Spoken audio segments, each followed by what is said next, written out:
Alrighty, cool. All right.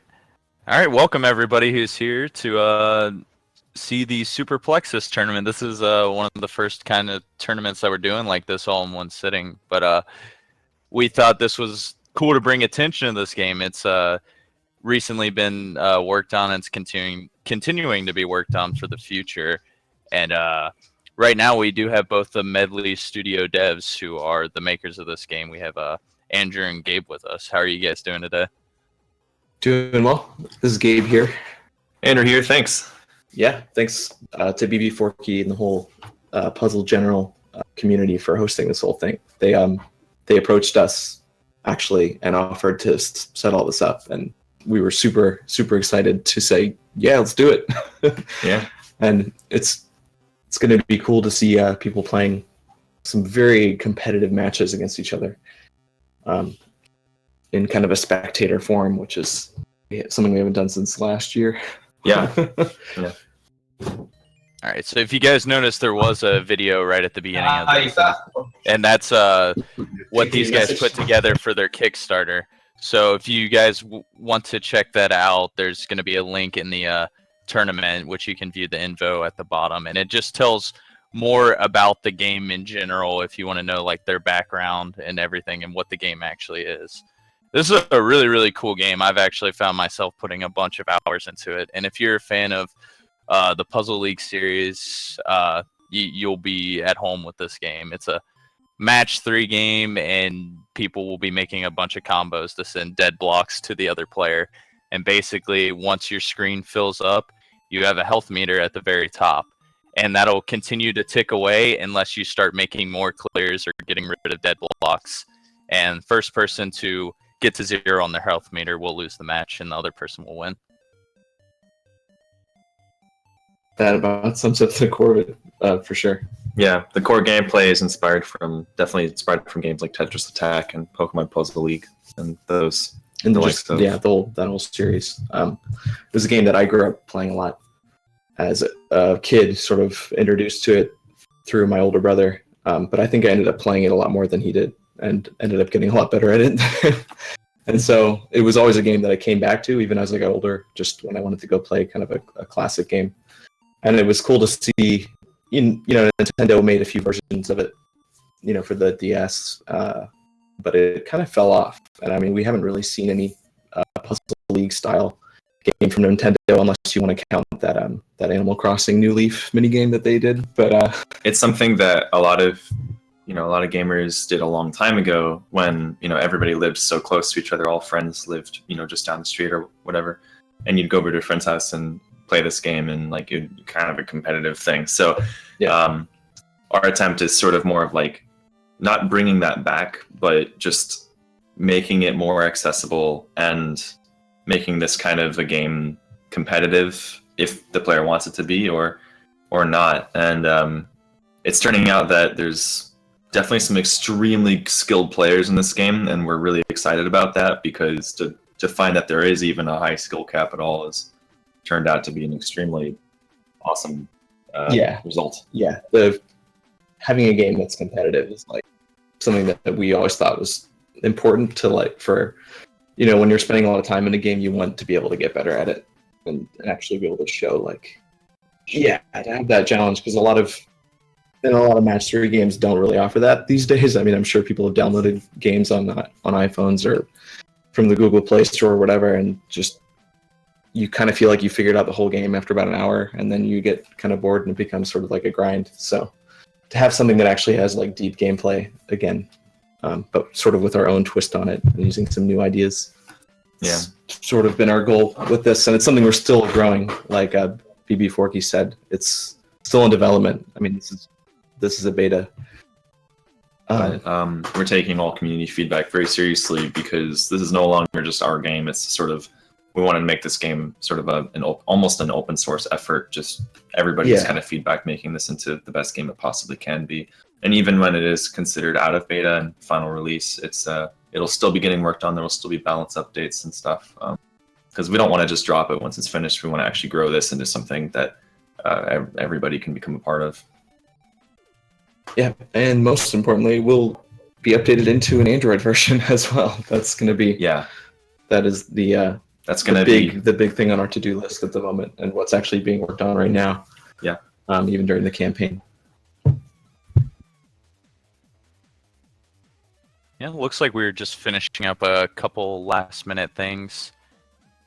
On deck, we're going to be having Dark Aries versus Nim, who's also known as Yume in our Discord. Both these guys have been playing like Puzzle League series games for a while, so this should be a really fun match to watch. We're just gonna wait to see when that pops up. Apparently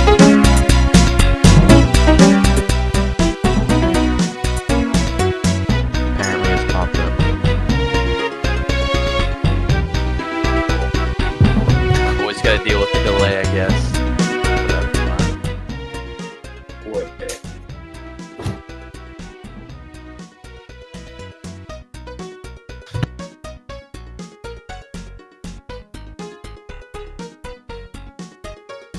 So while that's getting sorted out and everything, since we do have the devs in the call, anyone in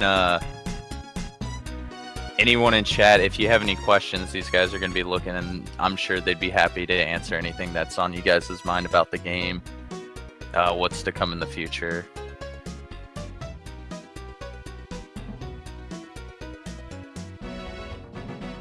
Yeah, we'd be very happy to answer any questions, just considering this is going to become more of a community game than like a single player one-time play. And we also know not everyone has access to the game at this point, so I'm sure there are some questions that people might have. And anything's on the table, really.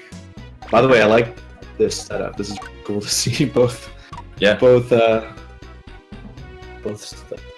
and an iPad also. Yeah. Oh, that's...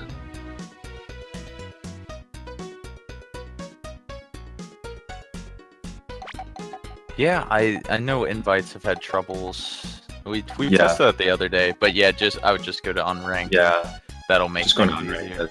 Unless someone like ninjas it and we get the wrong match. Yeah. Sometimes it's a game center thing, but yeah, when that doesn't work on ranked. Well, you go out of your way to test it, and you no problems, and then when it actually counts. Mm-hmm. That's another thing that will be changed soon. Actually, is instead of using Game Center for invites, we're going to be using a different service that is much more reliable very soon. So we're excited about that.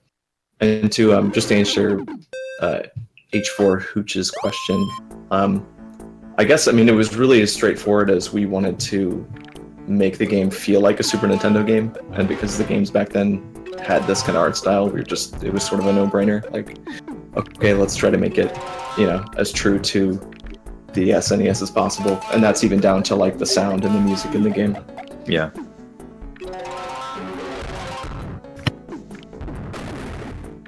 All right, we do have our first match underway. So what you guys are seeing, since this is on the phone, we have both the screen views, but when you're regularly playing the game, you're able to see the top person screen as well, which is a very crucial part of this game. A lot of it's not just worrying about what you're doing, but you kind of want to peek in on your opponent, because there's a couple different mechanics to this game. There's 5 different characters right now, each have a different power-up, and depending on which one it is, there's a power-up that deals direct damage. There's a bomb that clears dead blocks or just regular blocks on your screen.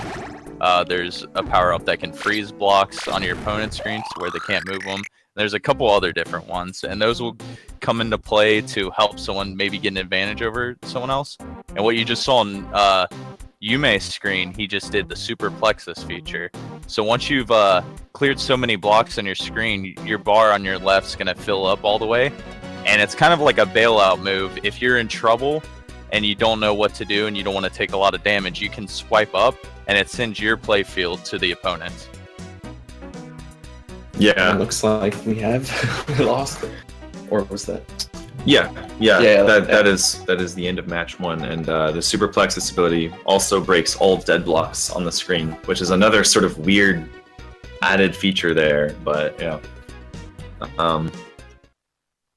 So very interesting start to this. Just seeing a lot a lot of the abilities used all at once, and the Super Plexis ability, and some pretty cool combos. And using Clef basically is just the offensive character choice, where if you just want to do like fast damage right at the beginning of the match and just try to pummel down your opponent quickly, that's sort of what Clef's specialty is. While Arya is a little bit more defensive, because her ability only affects, her board. Yeah. That's who I started out playing first, was Clef. I always thought it's kind of interesting when you think about this game with the HP, because everyone has personal stats too on how much damage they'll actually do to their opponent, and there's cooldowns on their attacks. Like Clef, like they said, Clef can do direct damage. She's an attacker, and you can kind of like play around and see when your opponent's HP is low, and maybe save like one attack right at the very end, and you can like finish them off without actually them like having their stack topped off, for instance. Yeah, exactly. That's probably the dirtiest move that you can pull off. With it's just right. Yeah. Yeah, just referencing the chat, one of the reasons we went with the pixel art style instead of the sort of popular high-res, I like to call it picture art style, is mostly just because this is supposed to take us back to a place where games were challenging, and that's kind of what Gabe was actually talking about earlier. And in that time was sort of this 90s sort of Super Nintendo 16-bit era, and so that was the style that we referenced and wanted to tackle for this game. Yeah. I don't really have anything against the minimalistic designs. Like, I know they're the very popular. That's like the go-to choice, and I think honestly it's because of the need to be able to scale things differently for different devices and stuff. Because mobile is a very diverse platform, and it's hard to use like texture-based like UI design and stuff, as we've discovered with just even looking at like the iPad version of the game and the current mobile version, the phone version. So it makes sense, I guess, why most mobile games do that. It's a little bit more work to do kind of all the UI by hand, in a sense. But I don't know, I think it has there's something that's just more appealing about it to me. I don't know. It's really not much more complicated than I just kind of like the way that old UIs kind of look, and I like kind of having colorful menus that actually feel fun to interact with. I think it works better for a puzzle game like this, especially a grid-based puzzle game. If we were using a more hexagonal style or something like that for the gameplay, maybe we would drift away from that. But there's the old chain rules were we wanted to follow them, and we did, but it turns out that casuals are not used to this kind of like gravity-based chain every time. And when we were working on this, we found that basically we had a couple options. Either we could relate chains to speed, or we could relate chains to action-reaction. So what original Tetris Attack does is you have to make a match that directly or indirectly influences another match. And if you do that, you increase your chain multiplier. But what you might also notice is that if you make a 4 or a 5, you send some dead blocks. It doesn't count towards your combo, or garbage blocks rather, but you do still send some garbage blocks. So we said, all right, this is probably the best way to handle this, is to sort of combine the two into one sort of combo rule set. So the only real difference in our rule set to the original Tetris Attack or Pokemon Puzzle League is that rather than just sending some garbage blocks, it actually does count towards your combo, because it turns out that keeping your combo going using a 4 or 5 right after setting up chains is actually very difficult and does take a pretty high level of skill, so it should be rewarded as such, I think. But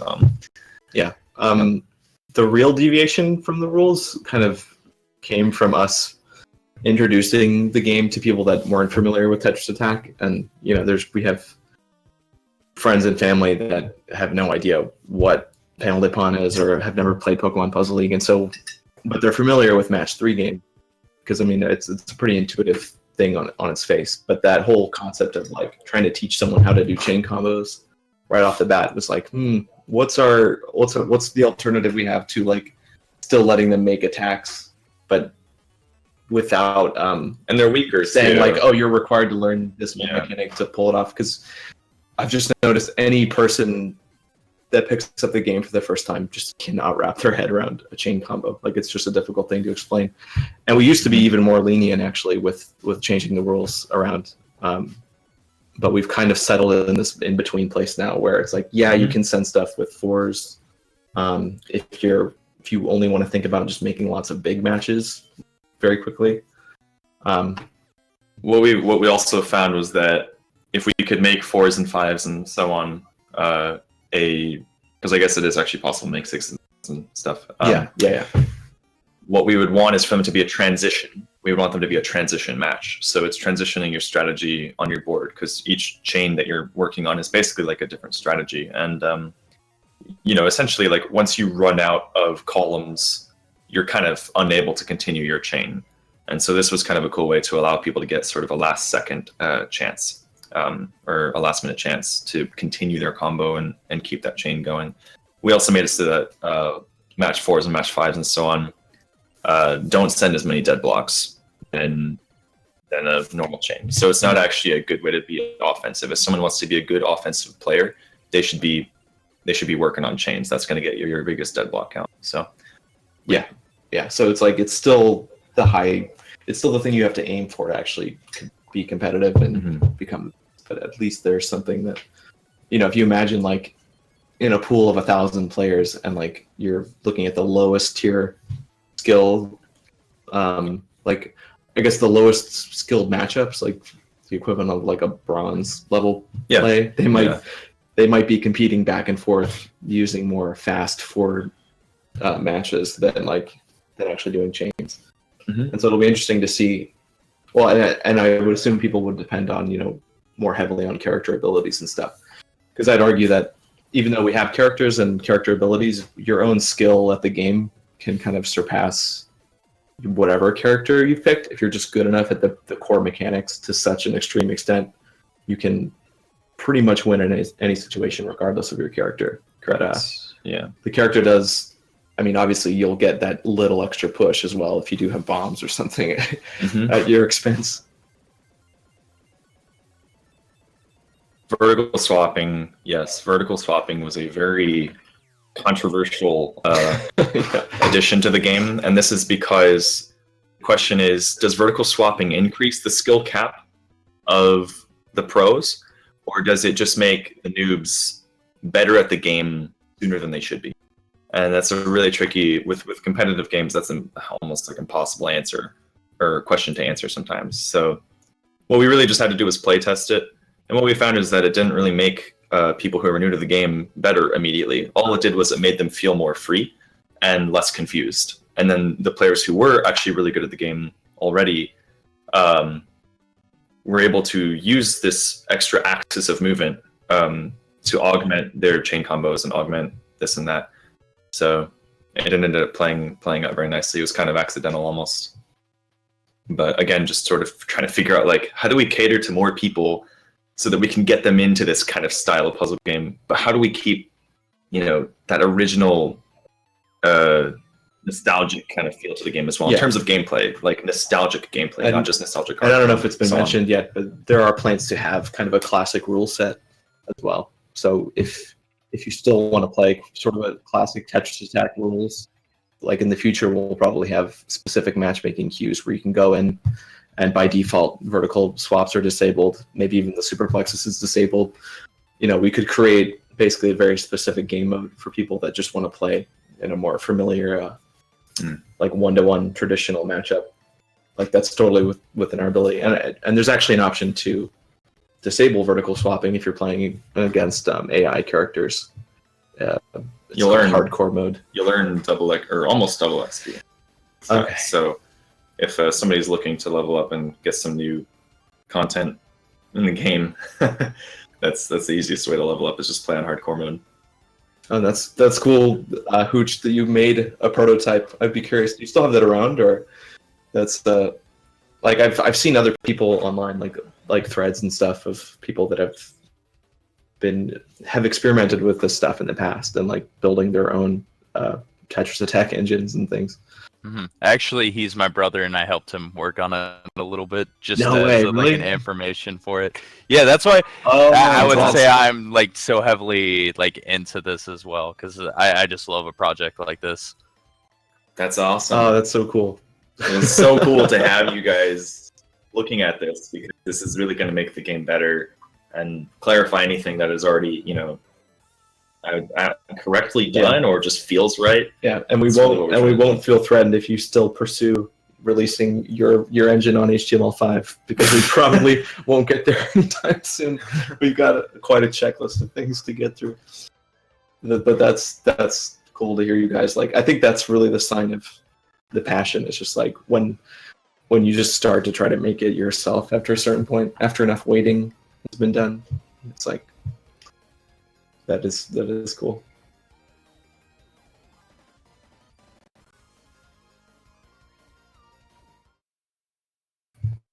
Yeah, it was part of developing like the game, like the battle engine.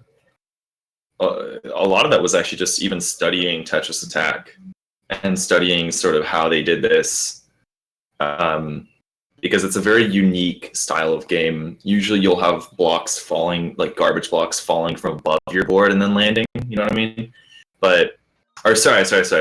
Usually, you'll have blocks that are like in other puzzle games, you'll have blocks coming down from the top, just blocks that you can maneuver. And so this is really common because it's just easy. In terms of programming the actual engine itself, it's very easy to have like, stuff falling in one direction, only moving in one direction. But in Tetris Attack, you actually have your whole board is moving up, and then you have things that are coming down on top of you at the same time.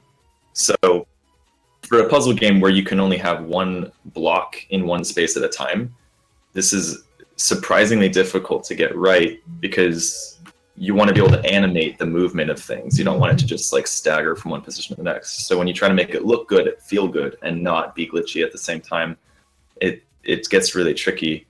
But I think it's really cool that you went for that. And yeah, making a 60 FPS web game is extremely difficult.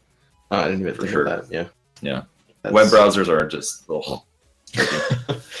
I mean, it would be the most convenient way to like, it would be cool to just be able to load up a game like that in a web browser. And I think we are like reaching that point where more and more things will just be able to run in natively, like in Chrome or something. I mean, we've already seen people make games and stuff for browser based, and like RuneScape was one of those. Yeah, it was the first Probably one. not a high frame rate game, but still had its benefits. We got the next match coming up here. It's going to be exciting. We're very impressed to see players just learning the game so fast and then just killing it. Like there are some of these players we cannot as the devs, we're unable to like fight them for more than 5 minutes without losing. Crazy. Yeah, I've only beaten Forky once, and I don't think I've beaten anyone else. That was a crazy match, by the way. Yeah, that was we ended the stream with that fight, and like, things were kind of like calming down, and it was like chilling out, and then that match started up, and it was just so intense. It was like, ended on a very high note. I can't believe I even survived, but it was a good one.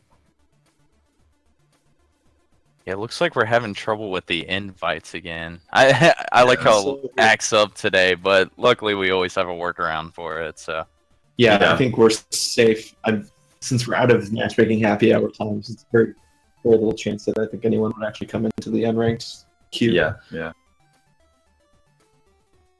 The thing that stumps me as like the multiplayer developer, I'm the programmer of all this, but like, man, why would you be able to match with somebody in ranked or unranked, but not invite a friend? And this is actually, if anybody remembers, when iOS 10 was released, friends lists were removed from Game Center. So this was a very interesting workaround with the friend code system here, and so this is why it's. Oh yeah, we almost had to just erase the friend list completely because we had finished it, and then they announced that they were removing friends lists. And it was like, but for now, I suppose when we're getting this error, we'll have to work with unranked, but always a workaround for these. Better than nothing. And just a fun thing to point out, you'll notice that on the iPad version, there's like a lot more. Like the only thing that actually dynamically scales properly is the background in the iPad version with the tiling. That randomized tiled background. You'll see a lot more colors at a given time because the screen is much bigger. And the it's an entirely different aspect ratio, isn't it, between iPad and iPad? Yeah. And if it's not obvious already, yes, we developed this mainly on phones, and it just because it runs as a universal app. Is that what lets it run on iPad? I don't know what that. Yeah, well, I just set it up so that it would run on any.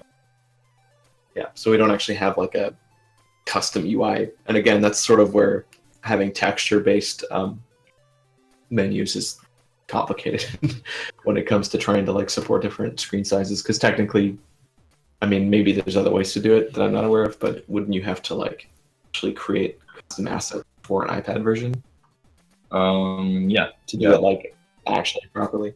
Yeah, and so, well, we got the second match here in the second best of 3 starting. So this player on the left, FFR Pro 21, has some history with Puzzle League games. Is that right? That's definitely right. He is he's a pretty long time member of the community. He started like actually doing streams, I think, in like 2014 or 15. But this man has put in a lot of work in Puzzle League over the years, and I think he just got the game maybe this week or something, and he's been putting in a lot of work. Oh, we just had a connection timeout.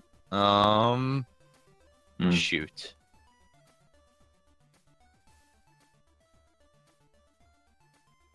Oh, I guess it's a 15 second. Yeah, right. Yeah. Well, we will have to restart that match then. Connection timeout with this Game Center Online stuff can be. And I mean, if I guess being on Wi-Fi is one way to like if you're playing on a the only way to and both players are streaming as well. But so there's some already right depending on the internet speeds. We've noticed that when we're streaming and looking for games, we get timeouts a little bit more often than when we're just playing. Yes, without streaming. So yes, Such. Does it let you know whose end it is on when it does timeout, or does it display the same message for each person? At the moment, it displays the same message for each person. We're abandoning Game Center pretty soon in the coming weeks as a response to this. But there's been a lot of lack or a lack thereof rather of support from Apple for Game Center, and as of the release of iOS 10. So we're sort of working on getting out of that. And for now, though, these disconnects we'll just have to call it a sort of on both players' ends or neither player's end. But yeah, it's really hard to tell whose fault it is, so to speak, in terms of internet. As long as both players are on Wi-Fi, that's really as good as safe as it can be, and even then, it's not guaranteed. Well, yeah, it does depend on Game Center servers and. Yeah, I know Hooch is asking that because we had one night where we were trying to test it, and I think we searched for 10 minutes straight, and we could never even like have that message indicating that we found a match. So we just kind of assumed that it was like on Game Center's side. Yes, yeah. We're actually just so people know, we're transitioning to a service called PlayFab, which, if anybody has ever heard of that, there's a lot of games on Steam that run on it. A lot of online Steam games that use this service, and it's much more reliable than. By the next tournament, we will have that working actually. So, but yeah, the only benefit to Game Center is that it's like technically you have a worldwide reach. Like you could connect to anyone anywhere with the Game Center server, and like they do kind of just, you're using Apple servers, and they do have servers everywhere, but it's at the expense of like you get what you pay for, and so it's free. But it's also not, it's not watertight, I guess is one word for it. We have considered the compensation model for matchmaking on as you're speaking of Hooch, it'll probably be implemented as such with PlayFab, and this is just because dedicated servers are very expensive, and actually most online games that any of us play don't even use dedicated servers, and you don't know it the whole time. But yeah, we are going to be moving towards a much better matchmaking system soon. And well, actually, not even soon. We're already working on it right now. But yeah, right. It's exciting because we're excited to just get better online experience in general. So it is kind of cool to sort of see people's reactions to this system, because it's verifying that we need to get into PlayFab sooner than later. But I am glad to see this is working at the very least. This has been a pretty cool match to watch so far. I didn't really know too much about Cajun, but this has been going pretty long so far, and both the players are at a lot of health. We get to see Mactooth for the first time as well. Yeah, and he's the guy who has the ability to freeze blocks on the other screen. Yeah, and that can be really problematic. I mean, it's sort of an underrated ability for like how devastating it can be if the right blocks get frozen.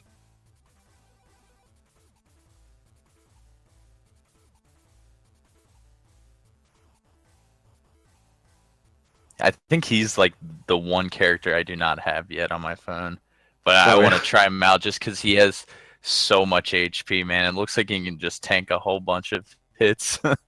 Yeah, right. And sort of a secret with him is like the best way to use his ability is actually if you use a Super Plexis and then freeze the opponent's board, you can actually freeze blocks to the top of the board instantly and do damage. And that's sort of a hidden tech, I guess you could say. Yeah. To put it shortly, there's a reason why there's only 4 uses on this ability. Yeah. Because that's very strong. It's also very easy to counter. One of the best strategies with against Mactooth that a lot of players have figured out is that you hold on to your Super Plexis. You just hold on to it. Yeah. And as soon as he freezes you, especially if it's a bad situation and you're getting frozen at the top, and you start taking damage. If you use your Super Plexis, you're negating that freeze. And so this is a very common way that we've seen players get out of freeze in sticky situations, is just hold on to their Super Plexis until Mactooth uses it. And then, of course, counting how many times he uses it, knowing that if he uses it 4 times, he's all out. And go.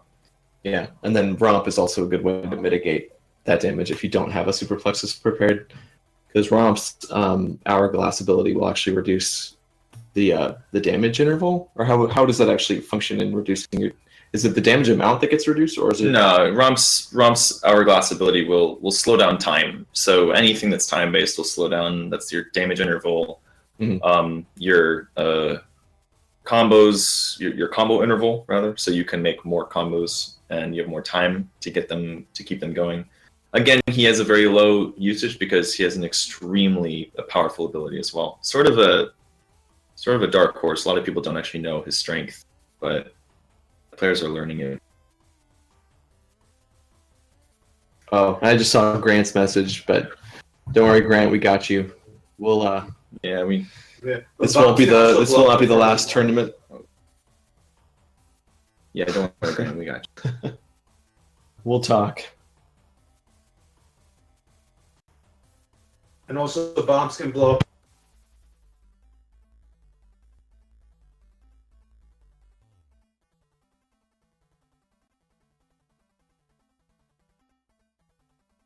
So by how long this game's been taking, we might actually get to see one of the really interesting mechanics that I like about multiplayer, and I'll let you guys describe that a little bit. Oh no, Cajun!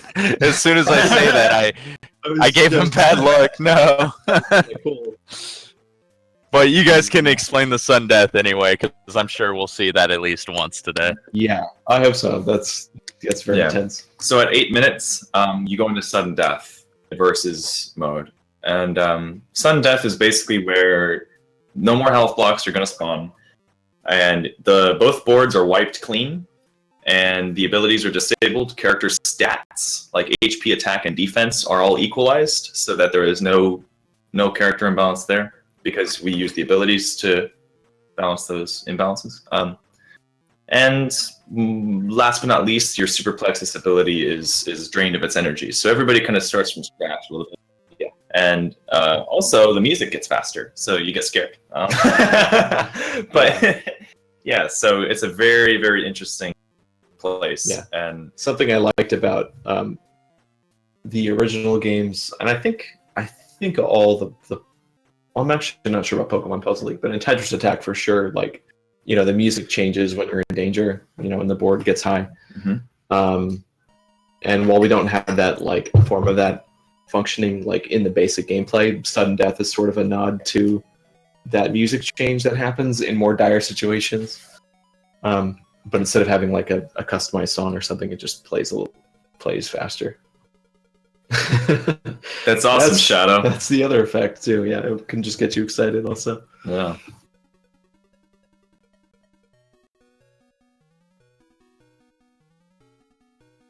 And at that point of sudden death, what we're basically doing is trying to make sure that if two players are very similarly skilled, that the game ends eventually.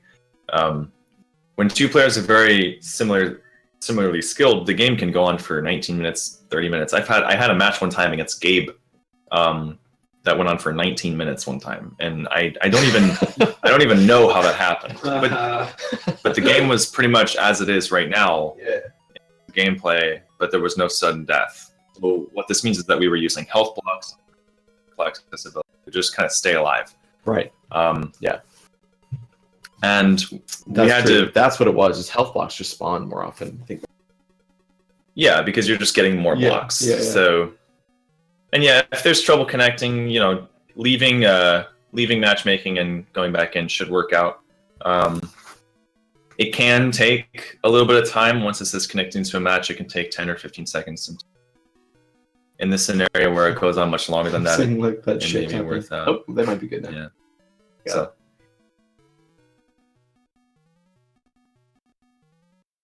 I've definitely seen Cage's name before. I think me too. In previous matchmaking happy hours, but not any of the recent ones. I have one of them.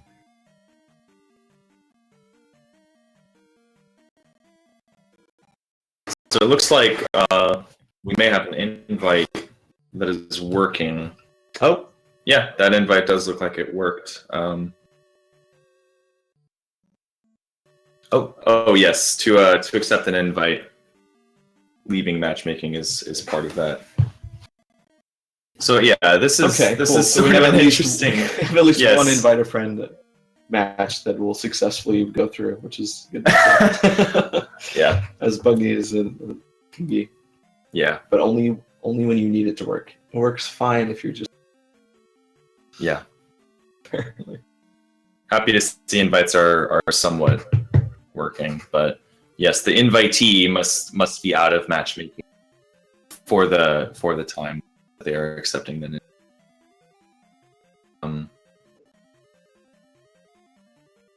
What the? Hold on, I think what you guys just described, they probably are like doing the opposite of right now.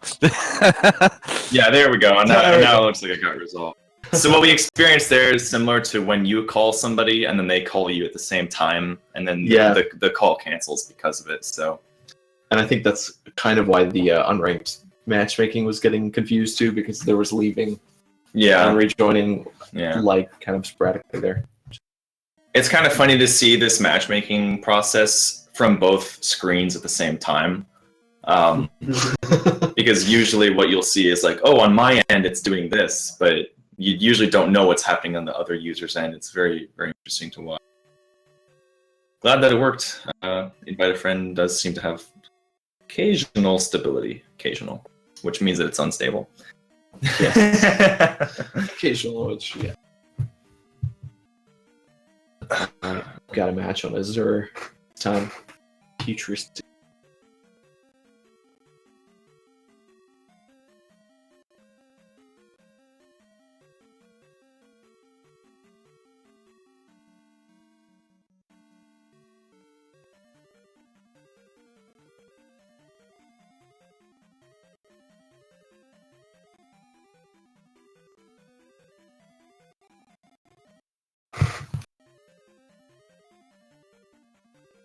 what I'm really hoping to see this game is to, if we're lucky, what we're going to see is we're going to see Cajun and FFR Pro go to a 8-minute match at least, and we're going to be able to see that sudden death. Sudden death is awesome for when two players are both very, very skilled and also equally skilled, because you get to see one mistake cause somebody's failure, basically. It's one little mistake, and so it creates this like different beast in you as a player to play exceptionally well or choke and lose it all. Yeah, it just makes you.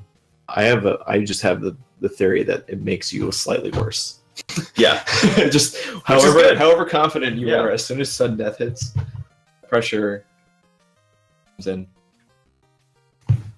Yeah.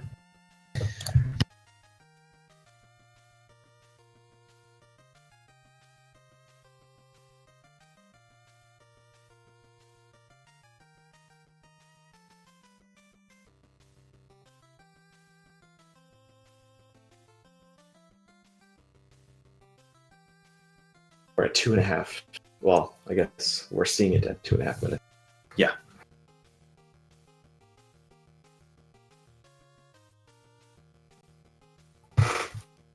One thing that's always interesting to see players figure out is that when you make a 4 or a 5 near stack of deadblocks, you break further into that stack of deadblocks. And so even if your board is completely maxed out, you start to think, how can I make a 5 in this terrible situation that I know it's going to free up my space? Crazy.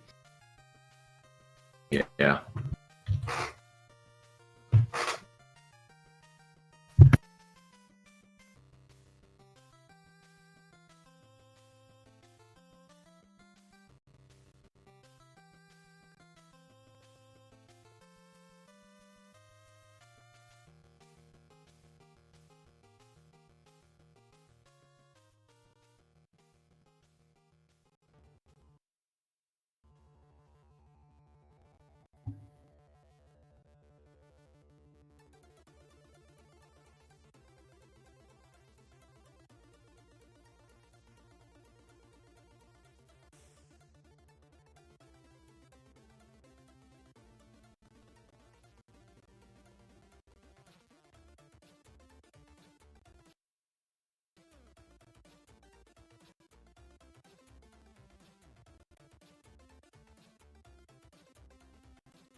Yeah, by the way, that the VLC thing that I sent you, I think we might be adjusting that right now.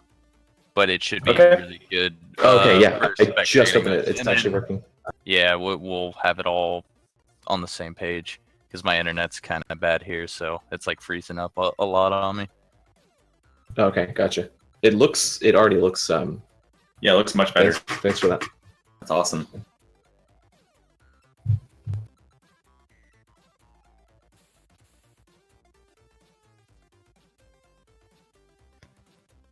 So if you guys were to say, who is your personal character to use, a preference for like doing matchmaking? I'm sorry, can you say that one more time? I think we. Which character do you guys like to use the most? I still end up using Volmer, just because, and he's the guy with the bombs, because of everyone that I play against just dumps deadlocks on me nonstop all the time. I'm like, it's sort of the crutch that I lean on to like give myself a chance. But I used to play Clef quite a bit. Actually, I try to jump around just so that I'm like, experiencing a little bit of each character. Right now, Volmer is definitely my main pick, just for playing against people that are better than me. I don't know about Andrew, but well, my current pick is usually Romp. I like to try to use Hourglass to the best of my ability. I think there's a lot of hidden features about it that I'm still learning. So yeah, that's sort of what I've been playing mostly lately. Also, just as kind of trying to figure out who the most overpowered character is, because no one has really complained about balance yet, and I'm not in like a... Like, there are some people who will be like, oh, I always lose against this person, and then next week they're not losing against that person anymore. So, against that character anymore. So really what I'm trying to figure out is, who do I think is balanced? And I am having trouble finding it. But this is something I encourage anybody who is playing the game a lot to do, to send us emails and feedback about just what you think. Sort of if you think this character needs to have a little debuff there or buff there, and after we get enough feedback, we'd like to sort of take that all into one big thing and do a big character update with a little minor changes to each character to try to get them I will say, based off personal experience and what I've seen with the top 5 people on the leaderboard, shoot, what's his name? The bomb guy? Yeah, Bulmer. Yeah. Bulmer. He might need a little bit of a nerf, because he is the closest that we've been to like making a change. Yeah, what we're thinking is perhaps changing his bomb count and just decreasing the amount of them. Either that or decreasing the amount of dead blocks that he sends, which is based on the character attacks. Yeah, that would probably help, because I think all top 5 people use him, and he's just really good at mailing yourself out of a situation.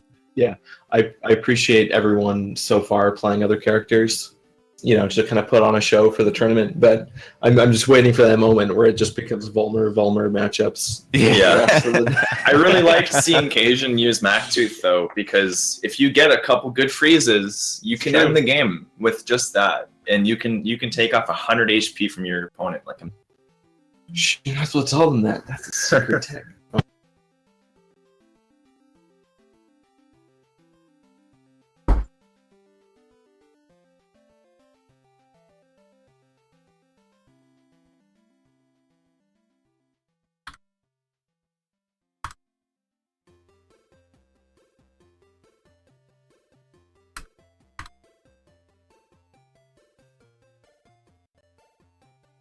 By the way, folks, we're just setting up the next match, and now you can actually hear my voice.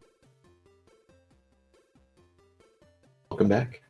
Yeah, much props to Dark Aries handling the stream. We've had a couple issues thrown our way, but we're working through it, and we should be on pretty good pace to knock out some quick matches upcoming. Cool. Yeah. Well, I'm sure if it was just Andrew and I running it, it would be probably nowhere near as put together as you guys already have it. So.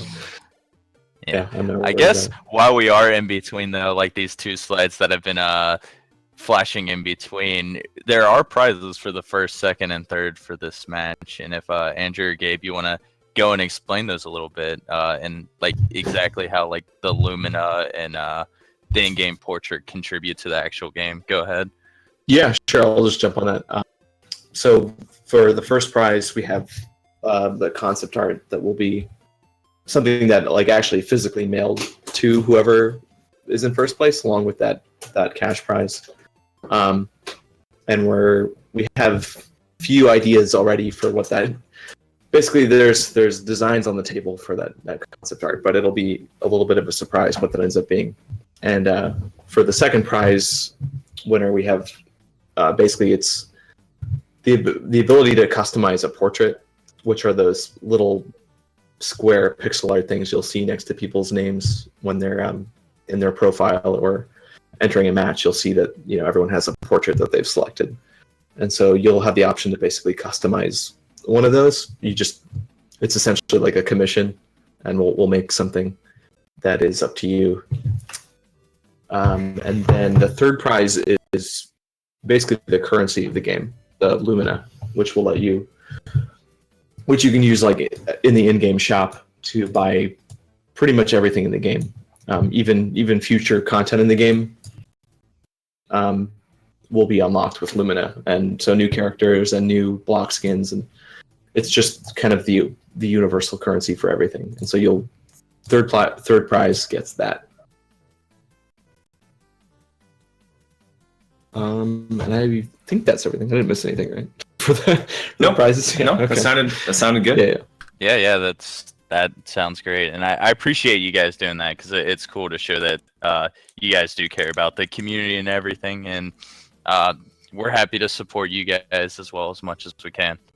We're just excited to even do this. So it's the kind of thing where like we just want to like it's our thanks to the players for like trying out the game, and also just because we're so excited about it. And and we're so thankful to you guys for organizing all this once again. Yes. In case anyone doesn't know, that this was Puzzle General's idea, the community, to kind of run this whole thing, and it was very, very kind of and very cool. Our first tournament in a year, yeah, I think. And just for my own personal reason, to be able to watch some of these guys that I've been playing against in matchmaking for months now, like actually fight each other in a way that I can watch the fight happen. That's like, I was like telling Andrew even a few weeks ago, like, oh man, I just want to see, Sakamoto-san and Math Grant, fight it out. Yeah. And I'm sure, we'll get the chance. And now, and we will get the chance at some sort of unexpectedly, this has become the fulfillment of that. I wish to see some high I'm level sure we'll play. get a tournament in the future where more people have emerged, and it's just like 8 different people who have the chance to like take home the tournament. Yeah, right. It'll be super fun, I think. And what this is really helping us with is and we actually have Sakamoto-san Speaking right of there. Sakamoto-san. So we have two players that we have seen frequently. Because his Cajun's name is familiar to me. Oh, hold on. I mixed up that's my just streams. Give me a second. Okay. Okay. I didn't even realize I had you them got the names swapped. backwards. I got it. That's Hold alright. on. I got it. But yeah, we've seen both of these players, and it's kind of cool, like Gabe was saying, to see players that we've known for a long time, but haven't like We're good. watched them play against each other. Yeah. And actually see them fighting each other. And we got Oh, come on, friend code. There's a friend Pretty code cool. bug. Oh well. Sometimes I wonder if just maybe the fact that we called it a friend code just immediately curses its ability to work properly, because people always complained about the Nintendo friend codes back when they had those. It's like, yeah. And so maybe it's just this like universal thing where to distance yourself. Indeed. So we'll call it a friend. Or no, I guess we call it the friend ID, don't we? Yeah. You don't even call it a friend code. But I don't think there's any. Yeah, I don't know. But oh my gosh, the good news is we have unranked for that purpose. So yes, there's always backup plans. Oh no, I already know what's gonna go on. We're trying to get another match off stream, and I think the wrong people might have connected to each other. Yeah. Yep. That's all right. We're gonna get that fixed. All right. Man, secret under the table battles are going on live. Oh boy. Very soon there will be friend requests, not friend codes, and there will be a lobby system with spectating available. So this is something for all of us to look forward to. Yes. Not even like in the near future. It'll take place within the next 3-4 weeks. So yeah, I'm very excited about that.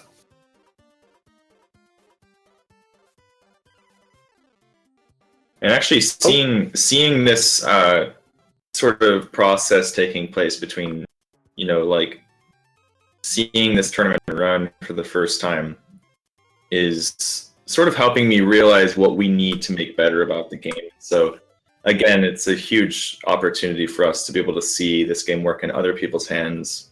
We're so used to these systems working the way that they do that we don't necessarily know what's wrong with them all the time.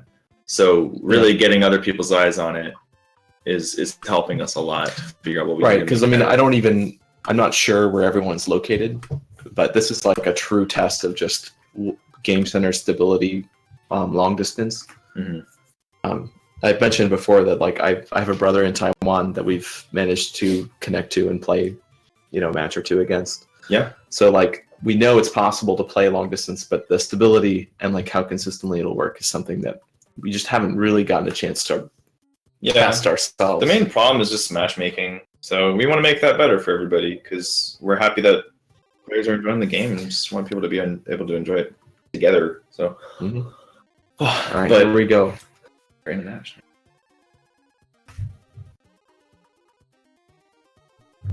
Good luck to both players. Mainly to Cajun, unless I don't know how much. You always want to root for the underdog, right? Yeah. Yeah. I don't know how much Sakamoto-san's played against Mactooth, so that might be the one thing that. Now we do have one bombs on Sakamoto-san's side, and we have freeze on Cajun's side. So very interesting because bombs tend to do very, very well against freeze because you can bomb frozen blocks, as was talked about earlier. And so you have your Super Plexis ability that can get you out of it, and you have bombs that can get you out of it. What Cajun needs to try to do here is put Sakamoto-san in a situation where he has to use bombs on on dead blocks, and then get a good Super Plexis off, and then as the blocks are falling, throw that freeze so that Sakamoto-san starts taking damage. And that's sort of the strategy here for someone in Cajun's position. Sakamoto's going to have to burn through a lot of HP to get Magtooth down. 300 HP versus 185. I guess since the bombs can kind of break through the ice, would you say it's kind of like a counter character in a sense, Volmir versus Magtooth? Because I can see how some characters would have an advantage over another one. Yeah, the way we structured it is that there's sort of a circular counter in the abilities. So you'll find that like all of the abilities counter each other in order, and then the last ability would counter the first one. So this is kind of the system that we put together. The issue with that is that and it actually looks like Cajun got you. Wow, that's a very rare situation, but it can happen where you literally don't have a map 3 available and cannot move your board up anymore. A lot of people have seen that in attack and stuff. But that was a good fight though. So yeah, what balances it out actually is your ability to send dead blocks. So if you look in the character stats, you'll find that certain characters have very high attack and low defense, and some characters have just different numbers there and different HP.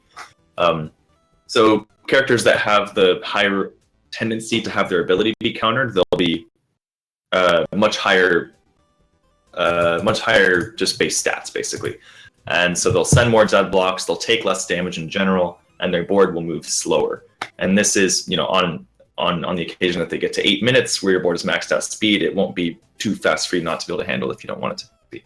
So this is sort of the only way to balance something like that, is to create abilities and then create stats and sort of try to give players that have a counterable ability higher stats, and players that have lower stats a very strong ability that may or may not be defensive or offensive, again, based on what their stats are lacking. So the goal is to try to figure out who needs balancing. It does seem like Volmer has kind of been picked on a lot as this like, oh, he's too strong. And I think he just might have too many bombs. I don't know, but I'm just sort of waiting for that moment where it clicks what we need to do with him. But something may or may not be a little bit off. I'm not totally sure, but what you said earlier was very interesting about how the top 5 players do tend to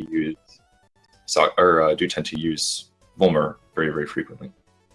Yeah, for sure. I guess he does have his one flaw because he has the lowest defense out of any character in the game, if that's correct. Yeah, and the lowest HP, or second lowest HP, I think. So he'll die really fast. If you get him pinned, he's gone. And that's one of the reasons a lot of players will play Magtooth. It's the exact opposite of Volmer. High HP, high defense, and an ability that only lasts 4 times. But if you can stay alive, that's playing to your advantage, especially if you can make it, through like 4 or 5 minutes when the abilities begin to deplete just naturally. You're in a very good spot as a Magtooth player. So that would be a long-term or an end game character, as people would think of it, I guess. A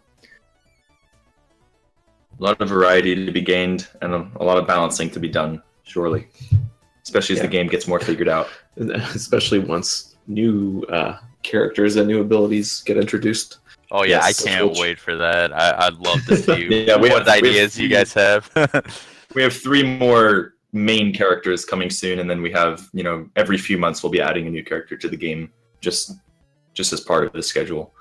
Yeah, that's really what we're hoping for, is to be kind of in a like what Andrew said, like a schedule that we can just kind of stick to, just find a rhythm where we can be releasing things consistently, which for at least a game on a mobile platform is sort of an important thing just in general, so that you can be updating it regularly. And I think thankfully with the system that we've built here, it is like very updatable. We call it our appendable system, because we can always add more skins, characters, backgrounds, levels, and some of that will depend on kind of how we're doing that balancing act between updating what's there and making sure we're making progress on the ports and Yes. so that's when we've talked about this in the past. We've mentioned how really our whatever plan we stick to at the end of basically from the beginning point where the Kickstarter ends, moving on, we won't totally be sure until the Kickstarter ends. Yes. Which path we're going to be taking and like what the priorities will be. But I mean, no matter what, new content will be being made, even if it's not being programmed at that exact time. Yeah, who knows? There might be an Android version tomorrow, or we might start working on Half-Life 3. Yeah.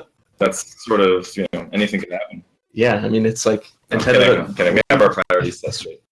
Yeah, we'll get to Steam next. It's like, what's a game that Nintendo's abandoned? Okay, we got that covered. What's a game that Valve has Medley abandoned? Studio is dedicated to all forgotten Nintendo games. Well, that was really cool to see that matchup, and I liked to see. Did we see Cajun switch his character midway through? He was playing, wasn't he playing Mactooth the first time, and then he played. He did switch. Yeah, to he Clef did. The And then he second played one. Clef after. Yeah, that was interesting. So this is like my favorite part about the idea of a best of 3 or best of 5 system with this game is that we don't want to lock players into like one character. They want to try to game each other and play these mind games of like what character they might pick next and stuff, and it'll play a lot into just not how the balance of the game works out, because this should be balanced technically, but just the mindset that the players are in of, oh shoot, I have trouble against this character, or I don't know how my character is going to work against theirs. Usually you want to work that out if you're going to be playing competitively, but in these early stages it's really interesting to see how people are changing their character based on other people's characters. So yeah. It's not even something that I even do consciously, because I'm usually just stubborn about my picks, and I'm like, I like this character, I want to find a way to make him work, to the maximum potential. But there will be counter picks for sure, and there are. Yeah. And whether people like it or not, it's like that's sort of the fun of competitive games. Yeah.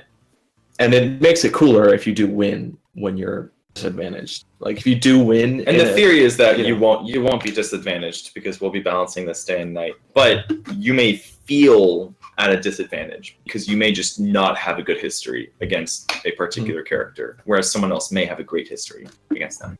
And so it's this goal of like creating that adrenaline rush based on somebody's personal history against a certain character. That's kind of exciting. I don't know. Yeah.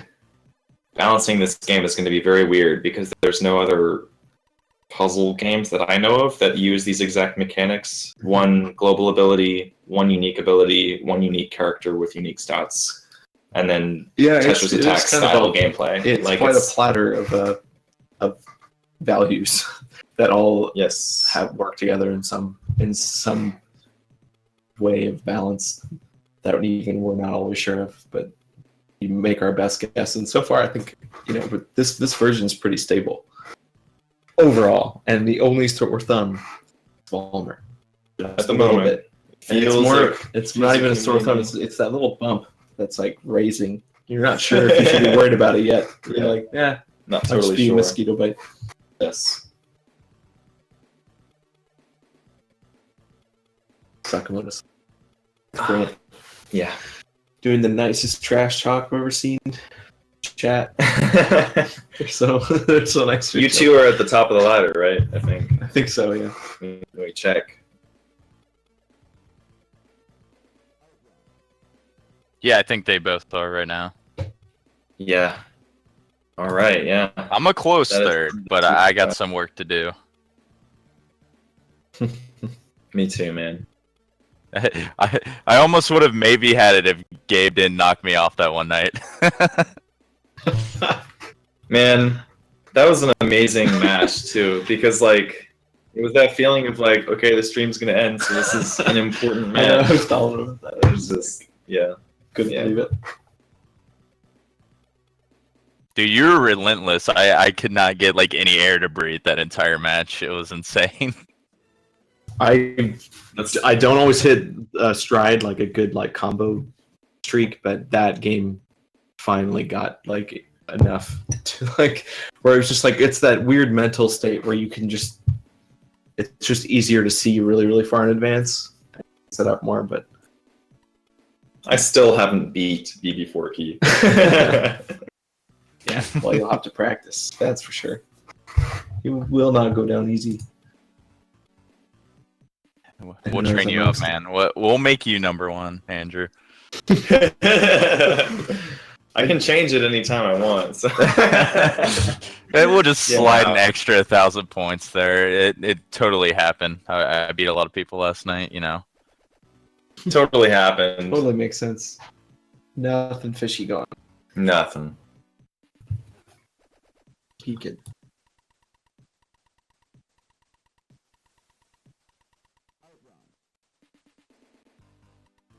Boop.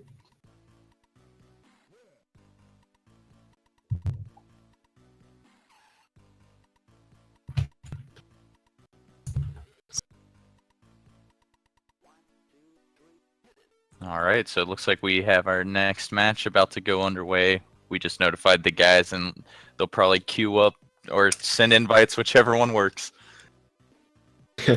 That's the meta game right now. Yes. Just taking bets on are the friend invites going to work, or are they going to use unranked? I cannot wait for this to be. I'm like excited to work on more. It's funny because it feels familiar to that, like, again, like when we did a very kind of thrown together tournament live, like in like a convention center, having like the Bluetooth invites working. Yeah. Like just very last minute and just with the potential that something could go wrong.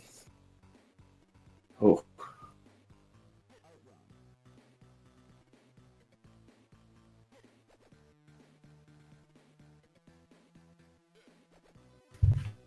So right now, I guess as the standings, because they're not really shown on the screen right now, we had an 8-person bracket right now. Unfortunately, we had 2 people that couldn't show up, but we have Sakamoto, FFR, and then Yume, who we've all seen on stream. They're like the front runners right now. Each of them have won a match on stream. I think FFR may be ahead 1 match because he's played off stream against Dark Aries and did win that match as well. But we got a bunch of people in the run for first place right now. And hopefully I set this up to correctly where these guys are all going to be playing each other towards the end. So we won't know who's going to win it all until like the very last match. Oh, okay, awesome. I saw FFR working on that invite a friend, persistently re-inviting in an attempt to make it brute force through. Yeah, they were just exchanging messages. It didn't work for either one of them. So unranked it is. We promised neither Andrew or I are waiting in unranked to ninja the matches. That'd be interesting to like on stream see one of the developers' names show up in the match and you're like, what? Hey, wait a second. It's not right. It's probably common that the devs usually end up getting surpassed pretty quickly. Like I feel like are any of the guys at Riot or Blizzard, like are they really at the top of any of those leaderboards or of their respective I would division? say probably not even close. So I'm like, I feel like a little inadequate when I just like lose as much as I am. But then I consider the context. I'm like, well, these guys have tons of experience with this style of game.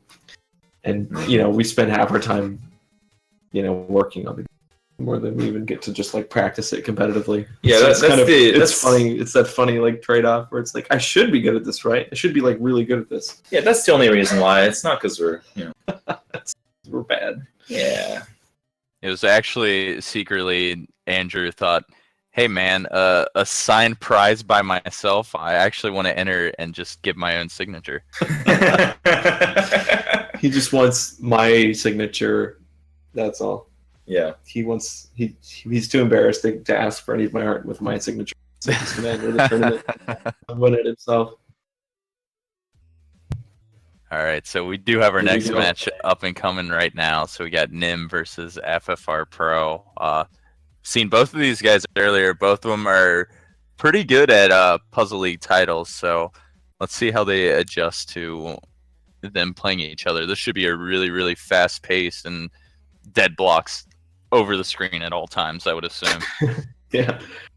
Yep. Oh man, already seeing him.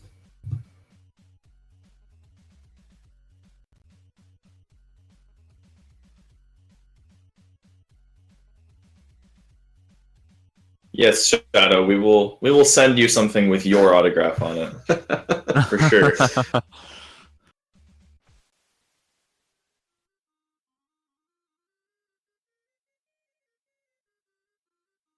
Everybody wins. We'll just forge random people's autographs and just send them out. We will need your address and bank account information first, though, before we can send it to you. Yes. Yeah. If you can send us your birth certificate ID and also your Social security number. yeah. Don't actually do that. Yep. Sometimes sarcasm gets lost on the internet. True. It's like, whoa. Disclaimer. Joking. I guess with the potential this match shows too, it'd be a good chance to branch and talk a little bit about sudden death again. As we've been talking about, each character does have unique power-ups, and if they manage to have power-ups saved up at the end of the match, those will not carry over. It's like just a balanced 1v1 first person to strike will win the game. Yeah. It just levels the playing field and raises the stakes all at once.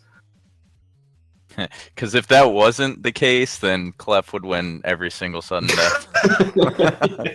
Yeah. It would just be it'd be hilariously broken if that was not how it worked. Yeah. It was the first thing I thought of was like, what's one of the Clef? Yeah. Yeah. We actually just since we're talking about Clef, like one of our ideas for his ability was that you could actually counter it to some degree, like because you can see how the notes, the attack of like his cannon barrage notes appear on the other person's screen, and we were considering ways of like having some counterplay where you could minimize the damage by like tapping the notes away or something, having some kind of mechanic like that, balanced by just having more notes so that you couldn't really get all of them, but you could get some of them. But it was something that we ended up deciding like, well, we were trying to come up with a good like beginner ability that just is very clearly doing one thing that isn't ambiguous and and that isn't too I guess like powerful either. A good like starting, because Clef and Arya are characters you have when you start the game. So we're like, okay, these two abilities need to be very clear. Making them more complicated might not have been the best idea.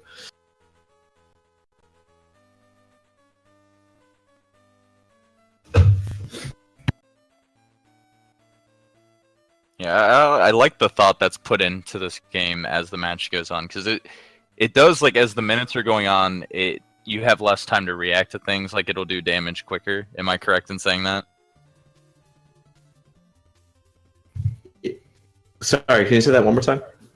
Like, example, if your stack's topped off at the beginning of the match, let's just assume it's 1 second until it does damage, even though it's probably less. Compared to the sudden death, will it take damage quicker than it would at the beginning of a match? Oh, is the like that damage window? It does kind of feel that way. Andrew, do you know if that's the case? If the actual like damage window is shortened in sudden death compared to normal? I don't think it is, but no, I don't think it is. It's I think it's just that you get used to being able to take small amounts of damage and being okay. yeah. That the window feels bigger than it actually is when you're playing normally. But yeah, it's just because sudden death, you're not used to like just dying so instantly. So I think it just I guess that kind of makes sense. And it's kind of like, oh, you're freaking out because you're in sudden death in the first place. Yeah. Might Yeah. overthink a move. because I'm like I get too comfortable with taking small amounts of damage because I'm just like, oh, I'll get health blocks like a little bit, but I get like lazy with not like being careful enough with just taking those small bits of damage because I'm like, oh, I'm in the middle of a big chain. I'm gonna like not worry about all those dead blocks for a minute, but that's usually what ends up killing me. Yeah. And so you really have to like, even though you have, you start a match with full health, you really have to protect every bit of it you can. It's kind of like in MOBAs. It's like you don't want to take minion damage. You don't want to, like, any way that you can minimize like any kind of damage you're taking. What a match that went on for almost 6 minutes. We're nearing like sudden death. We're nearing the similar skilledness of sudden death, and as we talked about earlier, when two players are similarly skilled, it'll be very common that they'll go into sudden death at some point, just to sort of make sure that somebody has to tap out eventually. And I'm really excited for that to show up for the first time on stream, and it looks like we're getting to that point where players are becoming more and more equally skilled in this. I think because we haven't seen FFR Pro and Sakamoto play each other yet. Or have we? No, we haven't. No, they're. Yeah, I don't think we have a little schedule, and currently, unless things shake up, they're going to be the last one for the night that's on there. Okay.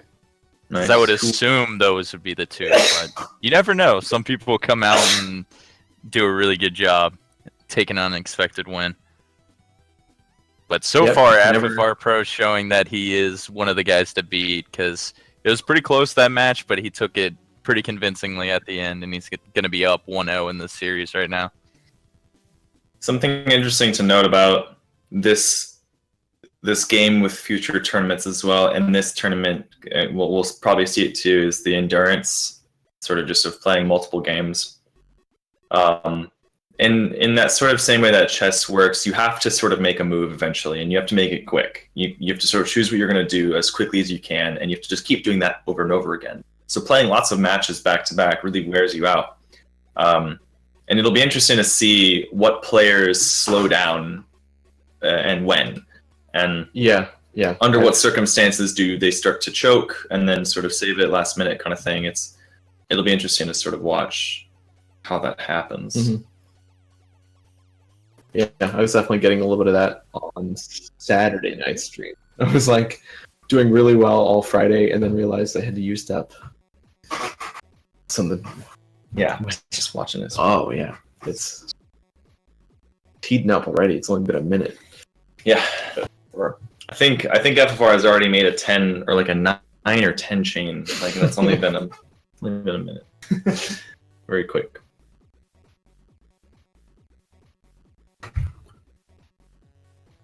I think it's cool as a person who like has played this type of game for a while, and even just Super Plexis.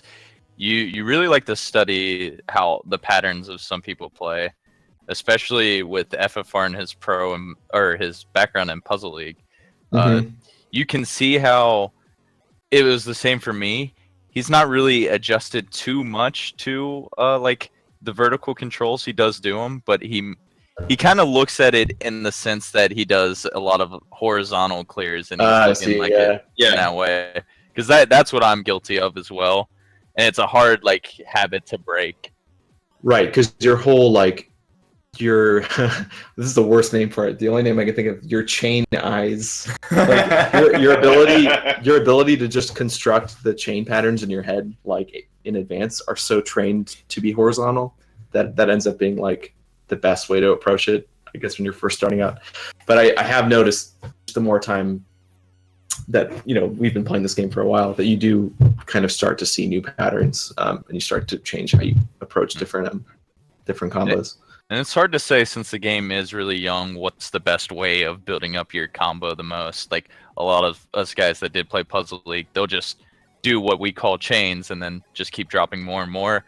But as you can see with the game mechanics, you can actually do a 4 more clear that will extend your combo as well. So there's like a good idea of fitting in kind of both of those. It's like what I've been trying to do is, once my chain ends, I'll kind of like scan the board a little bit and do a quick 4 combo and try to get that going in a different chain. It's weird to That- explain. Yeah, No, I've Gabe totally. was talking about that yesterday. Yeah, I've totally started to really like force myself to think that way because, yeah, the potential for using fours as a bridge between chains is like really strong.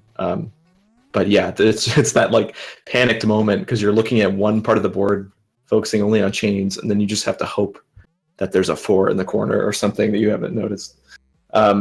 So really, I think the way you would have to go about it is somehow just setting a 4 up in a corner for later, Yeah. and just going back to it, like setting one up there and leaving it, and then just like going on a chain, and then you use that as like your backup to buy yourself time. Players will do some crazy things. They'll hide health blocks at the bottom of their board so that they can Super Plexis. They'll get 4s ready. It's Right, because crazy. you can. I don't know if people have realized this, but you can actually send health blocks to your enemy if you're not careful about it. With a Super Plexis, if there's health blocks on your board, Yeah. You don't want to be giving them health blocks, but it's totally possible. And there are ways to get around that. If you have a full board and you max out of movable blocks, not dead blocks, and you bring all of your health blocks all the way to the bottom, you can send your Super Plexus and you can retain that bottom row. Wow, that was a ridiculous That was chain a beautiful looking That's chain. amazing. But so there's all these like weird little mechanics that are just there, and people can kind of figure them out and get better at them. And I'm really just excited to see like when we hit that point, people have just figured everything out, and it's just down to pure like skill in that moment, adrenaline, and like the competitive stuff, the real nitty gritty competitive stuff you see with any game out there. When that becomes the real driving force, that's when I feel like we'll know that this game has hit a very solid point. But I have seen some players do some of these strange mechanics and it helps them, and I'm just like, I don't know how you're figuring that out before I did. I mean, and that's what you like. The ideal engine for any game is something that allows for like player creativity. Yeah, That it's not improv. like it's improvisational. That's what's kind of keeps it interesting when you're playing the same game for a long time. But if there's room for improv, you can still have fun, kind of approaching things in new ways. Yeah. Now, Nim is putting up a better fight in this game than last game. Nim has really hanging in there. He's got a good amount of HP. He's still got all of his abilities left, and He hasn't used it. yeah, hasn't used any. So you could start using them now. if he I wants wonder if to he's use them. just might not be. He's probably just really focused on the Yeah. But the good news is that we're getting close to sudden death, and again, sudden death is the point at which all bets are off. You pretty much it's not too much different from Smash Brothers mainly. Sudden death, where pretty much one hit and you're done. Right, it resets yeah. character positions and clears items off the board. Yeah, everything is just back to this sort of. Oh, and actually, that's. But Okay, we closest so far to sudden death, but Amazing. congrats to FFR Pro. Neither player used their ability, I don't think. yeah, and it kind of goes to show that it's not gonna be the biggest game changer. It's this like support that like when you're in a tough spot, you need to know that you can use that. It's sort of like a credit. Yeah, and it's if they haven't played the game a lot, I will say even I had trouble like remembering to use abilities. Like when we first had the game playable, I would just play it like I would Tetris Attack, and I would just be so focused on trying to get chains and stuff that I would forget to Super Plexis or forget to use abilities because I'd already been trained a certain way. So I'm assuming because these guys are veterans in the classic versions that it's probably just not even in their instinct to even look outside the board. Yeah. But the Super Plexis is obviously something that they were both using. Because I mean that is a very powerful. That's a little bit too powerful to ignore. I mean that's a lot of firepower that's just sitting there unused. Right. And there we go. We educated Grant on something. Yes, I honestly Grant. forgot that the bottom part of the board is that protected anyway. Yeah. That's Yeah, it's because I surprising. still accidentally send dead blocks to people. Yeah, it's interesting because you can't even use the health blocks until you get 3 of them. So you'll have 2, and you'll have like way too many deadlocks on your board, but you'll also have your Super Plexis ready. And it's this weird place where you don't really quite know what you should do. So. All right. As far as the stream goes right now, we're actually going to take a quick 10-minute break. So you viewers watching, grab a snack and a drink, and we'll be back in the action, in about 10 minutes. So stay tuned. Yeah. On that.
All right, and we're back, guys. We have a couple more matches left to be played for the night. Unfortunately, we had some troubles with a couple other competitors, so we're down to just 4 matches left to the night, and they will all be streamed. And the last 2 will determine who gets 3rd place, who gets 2nd, and who gets the grand prize. Ready.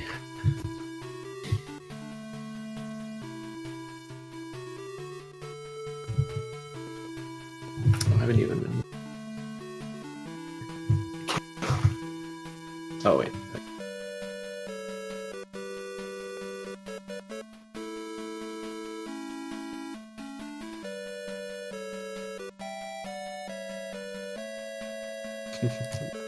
It'll be interesting to see where it goes competitively when movement isn't just used to better set up standard horizontal matches. Yeah, occasion. I get the feeling that something that I think that kind of goes back to what BB4Q was talking about, where the veterans are playing this game kind of like it was horizontal movement only, but they're just sort of using vertical movement, like you're saying, to create better horizontal situations. And it'll be really interesting to find out what kind of strategies with chain combos can you create now that you have this new axis of movement. Like, I see people like FFR and Sakamoto-san are like using, and you too, we're using things that we're just kind of like, this looks really, really good for horizontal movement only. Like, this looks like really smooth movements in a situation where you can only move horizontally. It'll be really, really interesting to see how that changes, when players are starting to figure out, oh, I can get a really good beginning to a chain if I start this like vertical movement. Because it's almost like something you can like look up a how-to and figure out how to get a good situation for chains and just horizontal movement, because it's just so known at this point. But this is sort of a new thing, and we want to see what players can do with it. Sure. Mm-hmm. even Sakamoto-san saying he's trying to get better at. Yeah, exactly. Sakamoto. It's so funny. It's this really weird thing, man. But I'm really excited to see as people are, figure it out completely. What can we do with that? Because at this point, it is no longer the developer's sandbox. This is the players to decide how it works. Because we are not going to be like focusing on competition. Is kind of what I'm saying.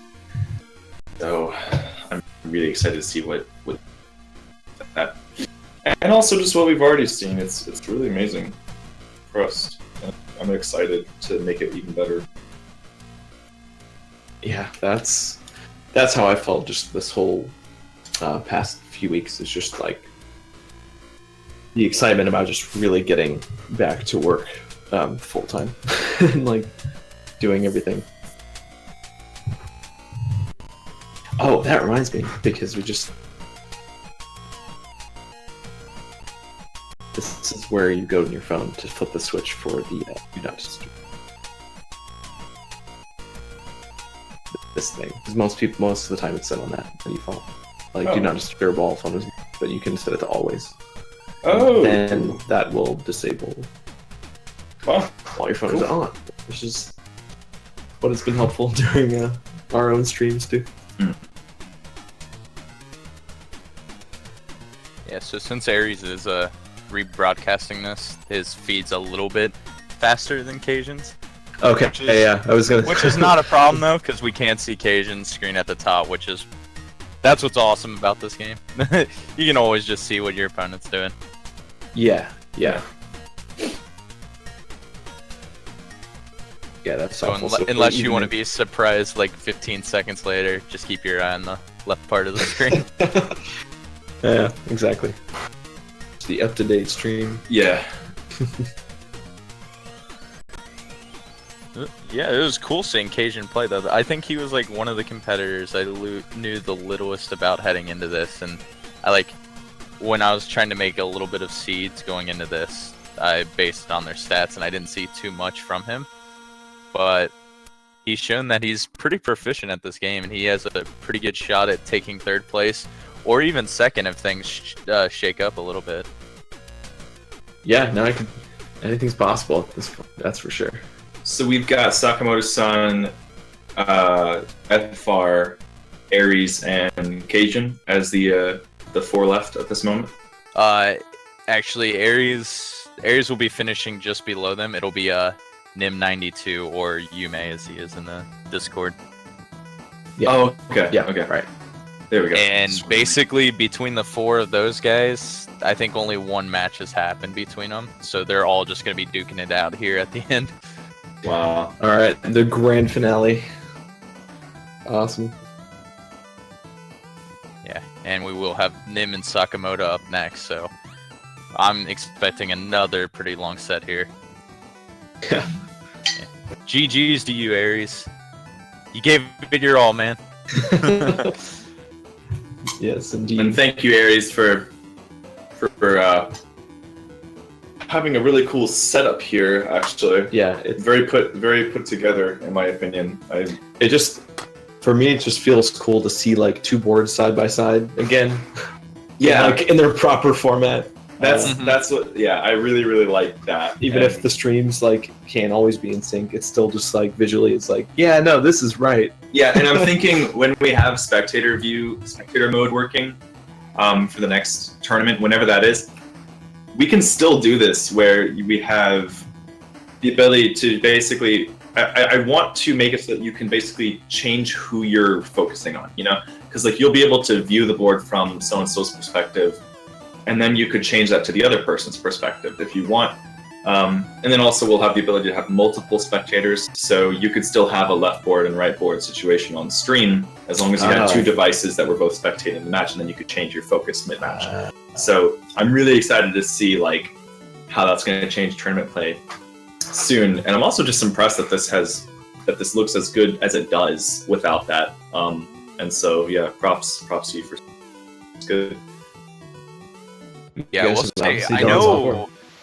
know. We'll have time to like mess around with the spectator mode, but an idea I would have, it probably wouldn't look too good like on your phone, but like blown up on a computer.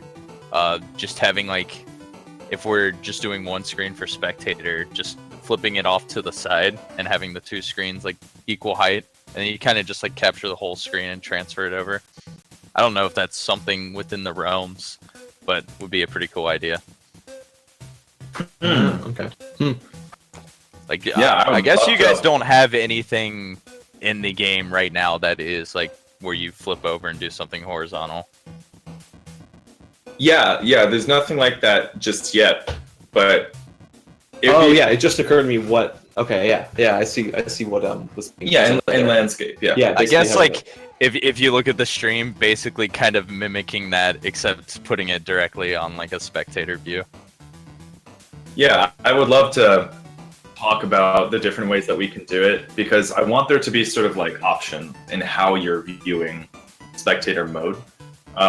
Obviously, when you're playing it, it kind of has to be the way that it is, because it's just optimal for your playing ability. Sure. And then in spectator mode, we kind of should be allowed to do whatever we want, you know what I mean? And Right. be able to change the view however necessary, because it's not really important that you can pay attention to, like, or have the most optimal playability features. It's more just important that you can see what you want to see. So, Right. You know what would be kind of neat if you did like have that twisting the phone implemented? It's like you have your phone sitting up right ways. You have like the player that you're spectating like a normal view. You flip it upside down and maybe it switches to the other player's perspective blown up really big. And then I like that. You Yeah, that's are cool. like just even playing fields. That's really cool. Yeah. I'm sure that would be a big hassle, but that's something neat. It would be an interesting, like, just feeling of like, oh yeah, flip it upside down to see the other person. I'm really excited about that change, because with the spectator view, or mode rather, is going to be coming like pretty much a brand new multiplayer system with new friends lists and new matchmaking. Again, via PlayFab, if anybody wants to look that up. They are very, very reliable third-party service for this kind of thing. And if you're working on a game, you should think about using them. So, Yeah. It's going to be a lot better. And in general, what we're going to find is just that we're going to have more options. We're going to be able to do things like rotating the screen and actually have that activate a different UI if we want it to. We may not, it's all kind of up in the air, but the capability would be there. And yeah, things like creating a game lobby and stuff, and choosing kind of like how you want to view the match as it's happening. That's going to be something very, very good for competitive play. Yeah. Oh yeah.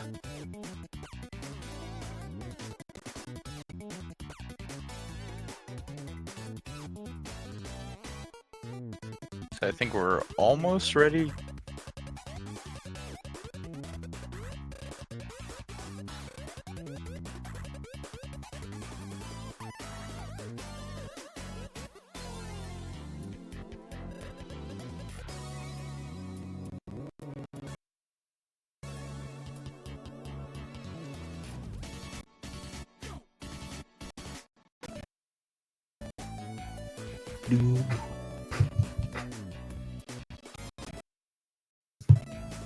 Alright, yeah, we got both the screens now, so this should start pretty soon. I'll let the guys know. Alrighty. Shut downy. Good term. That is a really good term, man.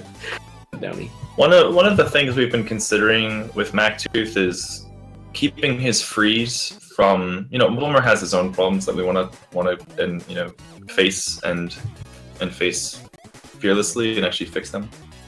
But one thing about Mactooth is that his freeze can affect the top of your board, which means that if you get a Super Plexis off and you throw your freeze at just the right time, you can freeze your opponent in such a way that they cannot move the top of their board. They can't even make matches on the top of their board.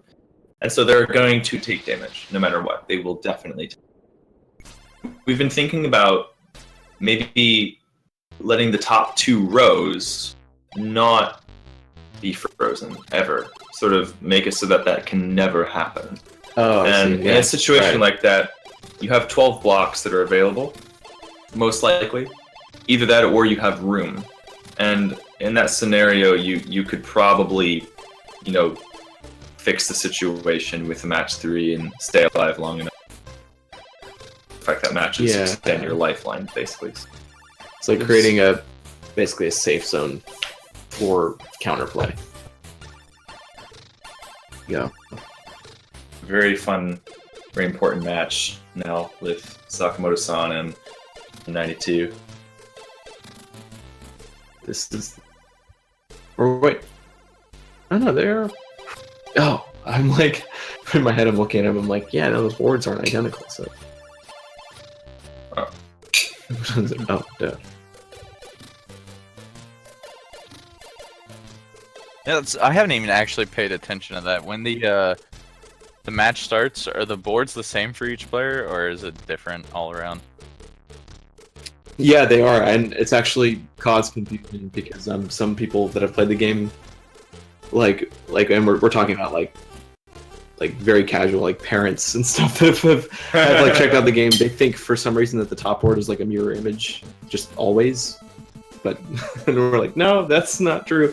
But it's because, when the game starts, they look at their board and they look up and they see the same arrangement of blocks. So they're like, oh, okay, it's just a little, it's like a little like a world map for my board. Yeah, it's like no, that is your opponent. And that was one of the things that we weren't sure how that would play when it came to actually like bringing the game to people that again are unfamiliar with puzzle games that involve a versus scenario where you're actually fighting someone else, because you want to be able to see their board for like strategic reasons but there's not enough room on a phone to really show 2 full-size boards, so this was sort of our compromise in the design.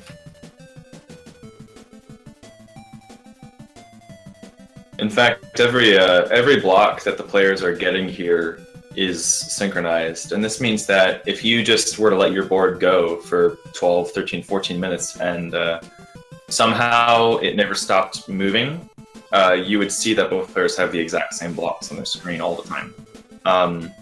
This is a very important area to, again, balancing the game and making sure that the game is equal for both players. The only thing that throws off that synchronization is just how players play. If they're going to move the board up faster, if they're going to get caught by dead blocks, they might slow down. But you can effectively imagine the bottom, the infinite bottom of both players' boards to be exactly the same. And that's actually in game programming, it's something called procedural generation. So it's the only place in this entire game that uses procedural. The only thing that Super Plexis has in common with No Man's Sky. Yeah, that's true. I guess that's a good thing to say. The only thing. I No hope more. it wouldn't pick up any other qualities of that. Yeah, Yeah. everyone has learned a lot About No their Man's own. Sky. Yes. I'll get around to playing it in like maybe 3 or 4 years if they continue to update it. And but yeah, once I saw that first wave of reviews, I was like, oh, okay, I'm not going to pick this up right away. All right, we're approaching the 4-minute mark this match. And yeah, Floggleston. The idea behind retaining space in the top part of your board when you get frozen is purely just to negate exactly what you just said. So we're really looking into a way to make freeze a little bit less shut downy, as Cajun put it. That way you don't get stuck. And we're also looking into changes for the spots on your board that will get frozen, because if it could be predictable, you could prepare yourself and actually have a skill in defending that ability rather than it be random. Right. And not have that kind of like ability to get better against freeze, so to speak.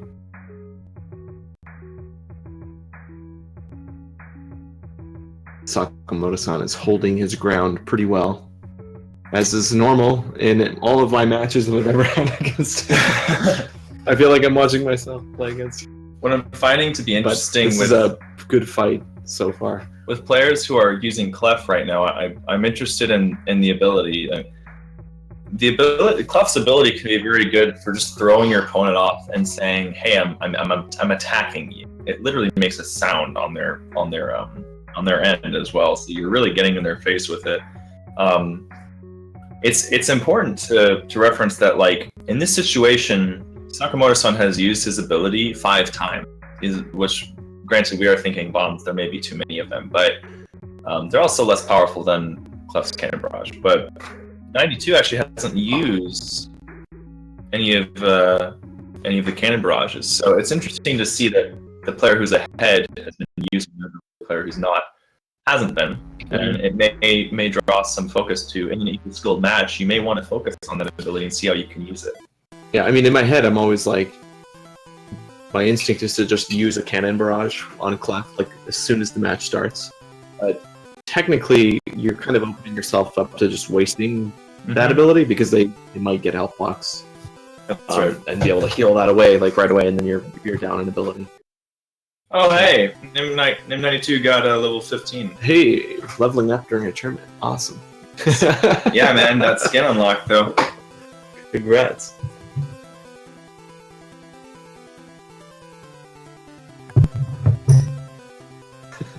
Dude, yeah, use the skin. It'll help. You get higher attack power with it. I'm joking. It's not true. Oh my god. Secret boss hidden in the skins. Yeah. God. I guess if we were any other mobile game, Yeah, if we were a pay-to-win game, that's what happens. You Just can buy this make skin. like a really ugly skin no one would ever buy in their life. Price it at like 500,000 Lumina, but give it like a really good power up to just auto win. Oh my I want to gosh. do that now. Tempting. There's the Tempting. one player that gets it and everybody's laughing at him, but he also has a perfect KD. Or a perfect win-loss, rather. Yeah. Yeah, same thing, I guess. Whatever. Yeah. Yeah, whatever. That's such a good idea. Just so valuable, but so ugly. Mm. It kind of reminds me of us talking about, like, you know, making some kind of achievement that's extremely difficult to get and has a block skin associated with it. It's like the golden block set. Oh yeah, yeah. We were talking about this the other day.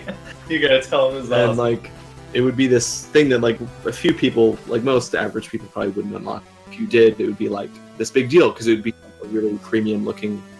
You know, they usually make things golden if they're something really rare and valuable. But the only catch is that there's no distinction between any of the blocks. It's just All they're of the blocks, all golden blocks, yeah. and there's Oh my no goodness. like way to actually play the game using them. It's just all your blocks look identical, and maybe there's like one small little detail in the pixel art that like distinguishes them, but not enough to actually like be usable. Yeah. So it's like this bling, but not useful. And That's actually kind of a cool thought to mention Because- that. I want to draw attention to 92's health blocks here.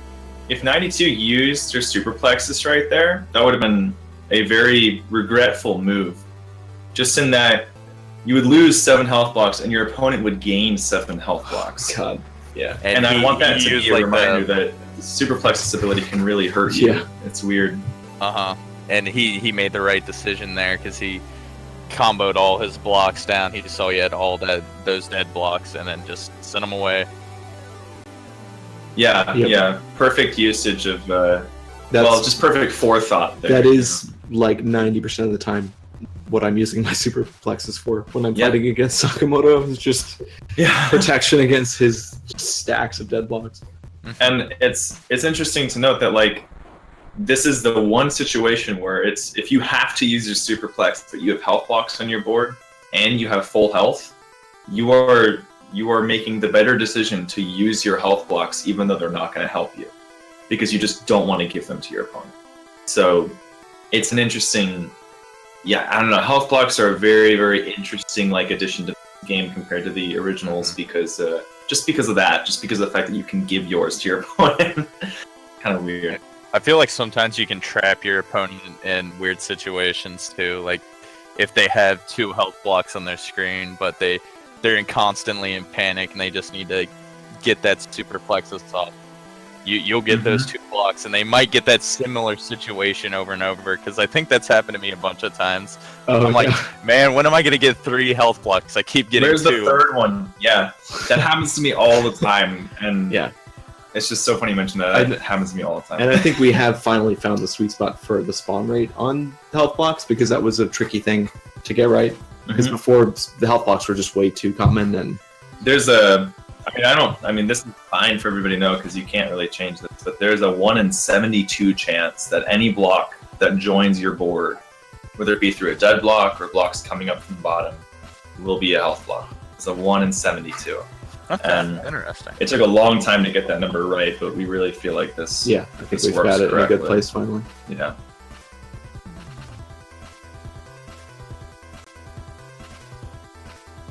Man, it's crazy how good like Sakamoto has like board management. And It's- he hasn't used too many bombs. He's been sitting on a Super Plexus for a while, and he's Yeah. been preserving his health. It's just been sitting at the bottom. He's making sure not to clear it and use it when he actually does need it. Yeah. Yeah.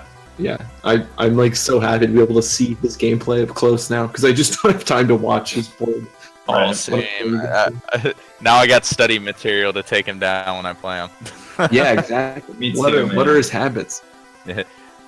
That was the true reason for this tournament, so I didn't have to play on it, and I could study all the rest of the top players' patterns. Yes. Yeah.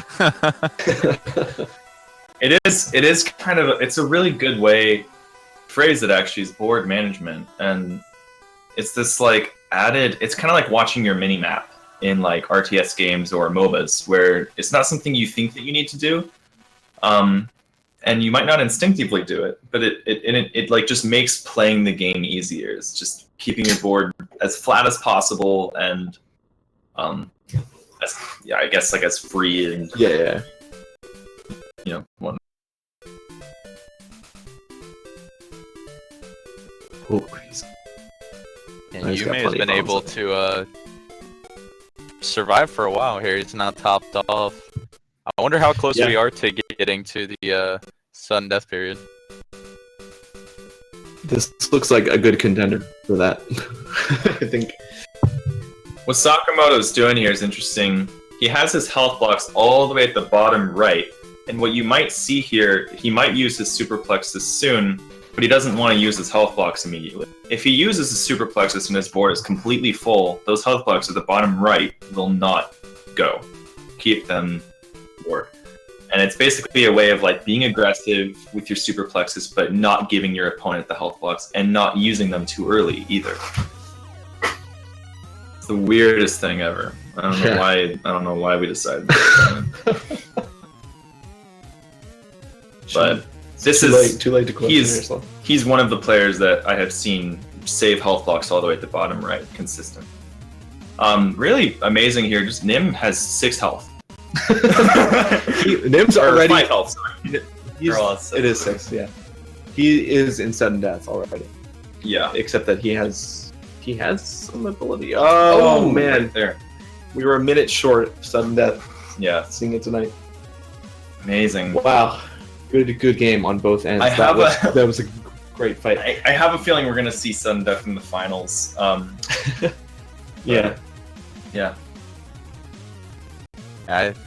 Probably not even one of them. It might be every single match, for all we know. Yeah. I have the feeling like as the skill gaps are getting closer and closer, we are seeing like matches just getting closer and closer to 8 minutes. It's very, very exciting. Man. But congratulations, Sakamoto-san. That was awesome. Yeah.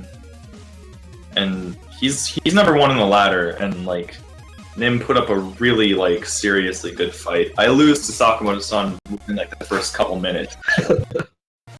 So, and we're finding that he's even good under pressure, because I thought maybe the one unique element here is that he's being streamed. He's playing live. He's got an audience, but he's still just destroying people. It's crazy. Crowd favorite. You can really hear the cheers. So yeah, I guess it is cool how this has worked out. We will have our final 2 matches, and based on the standings right now, Sakamoto and FFR are both at 6-0. Nim and Cajun are both at 4-2. So we're gonna have Nim and Cajun next. It's gonna be played for 3rd place, and then we're gonna have the last match for 1st and 2nd. Okay, awesome. Sounds good. Yeah, it's not over yet. That's true. And I'm actually almost excited more for this match than the 1st place match, because Nim and Cajun have both shown they're really good, and I think they are really, really even to their skill levels. Yeah, I think they're very even in skill level. Yeah, this is going to be seeming so. Yeah, this is the big moment here. Yeah, I don't think we've seen a single game or a single match go to game 3, and I think that might happen during this one. Oh yeah, I didn't even consider that. Right. And this is something I'm kind of excited about, because Super Plexis, just like Tetris Attack and Panel Upon as well, but the originals, they all have the ability to go way too long if the players are equally skilled. And especially if they're really good and capable of dealing with their board moving quickly. So what I'm really excited to see is actually like watching 2 players that are skilled and similar skilled at the game battle it out, because I want to see how they deal with that. We have players play on the matchmaking happy hour every weekend, and we know they're good because we play against them, but we're not at their level. As the developers, we're not there. And what's going to be awesome is to actually watch happen live, because right now these are the guys at the top, and we don't know how far away or how high the top is truly in Super Plexis. So as people are getting closer to it, we want to figure out how to just kind of make sure that no one ever quite gets there, but gets really close, and that we also make sure similar skilled players all the way at the top can end matches in a reasonable amount of time. I don't know. It's very I didn't even think about that. There's not enough players to really know what the top is. It's like it's very obvious when you have like your top tier players, but like it's like how much higher can that be when you get enough of those people together and they're all competing and trying to get better at the game. And it's like, gonna be interesting to watch, and I doubt I'll be part of it unless Same here. unless we we hire other people to work on the game and then we just practice. My girlfriend beats me every time we play this game, so I do not like purport to be good at this game, even though like I work on it every day. So I'm just like, I just love seeing the players at the top play it, and I love making sure that it's learnable too for people just coming over, and making sure that it was really awesome to see veterans from the originals playing the game and learning it really fast, because something I was concerned about was like someone who played Tetris Attack all the time, who like just loved Tetris Attack, would come and start playing Super Plexis and hate vertical swapping, or hate that we have characters with abilities, or hate this or hate that, and just finding that we didn't, that at least these are manageable decisions is good. Because we think that they're pretty good decisions. We just want to make them balanced and fit for competitive play. We have seen lots of people voting for game types in multiplayer. So like a hardcore mode in multiplayer, or no health blocks in multiplayer, kind of. Yeah. So this is kind of where we're starting to head, is like just this sort of matchmaking options style of multiplayer, and perhaps that could even create different types of tournaments. There could be a tournament mode where there are no characters, or there could be, whatever. So we're getting to that point, and I'm really excited about it, and it's just awesome to see everybody chipping in their ideas. Yeah, it would be quite an achievement if all the effort that goes into balancing what we have now is successful enough that people do want that extra element even at high level play. If they feel like it is balanced enough that they would actually prefer to have like, oh, I want this character which allows me to do this kind of tech. Yeah.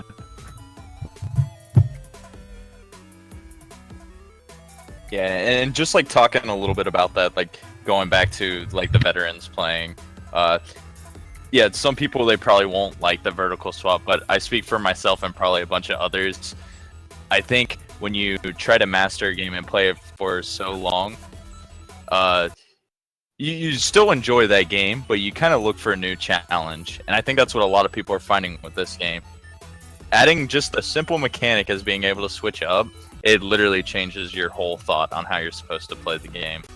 And then you got like things like health blocks and certain power-ups too, and that just adds to it. So I think everyone's just kind of enjoying relearning the game, because it's giving people a lot of that feeling of how they were when they first learned Puzzle League or something like that. Oh yeah, that's interesting. It's not something that I would have expected, but I'm like glad to hear that that's the effect that it's been having.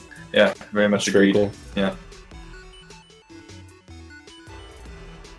So what we're kind of looking for here, again, is this Volmer versus Mactooth matchup. It's kind of an interesting matchup. There's a lot of players out there who we've talked to one-on-one about Volmer versus Mactooth, who think that these are the two most powerful characters in the game right now.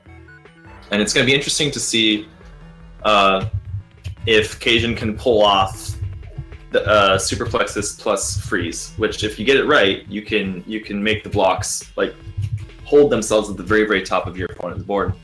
And it can be very difficult to deal with, especially if you have no blocks to make match threes that will increase your damage interval.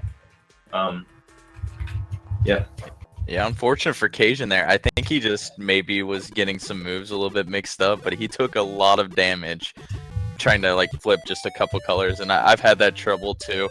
You think you're dragging one block, but you happen to be dragging a different one. Yeah.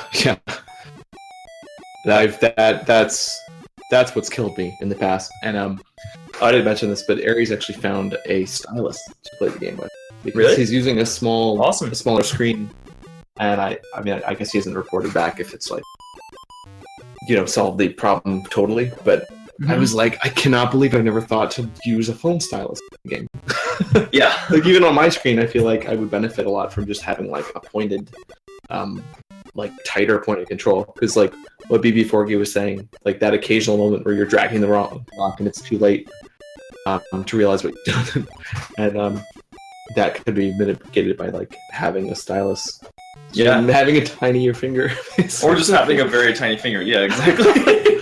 Yes. And only as a solution to like the people that do have smaller, because I think once you do get to a bigger phone size or on an iPad or something, it does totally solve that issue. Yeah. And it becomes very comfortable. I have really big thumbs, so I can't play this game using my thumbs. But I know some people who do prefer to use their thumb, and when I tell them like especially in our family game, I'm like, no, use your index finger. Just use your index finger. They're like, oh, this is so much better. So I can't imagine how much better. I mean, I can imagine rather how much better a stylus must feel for some.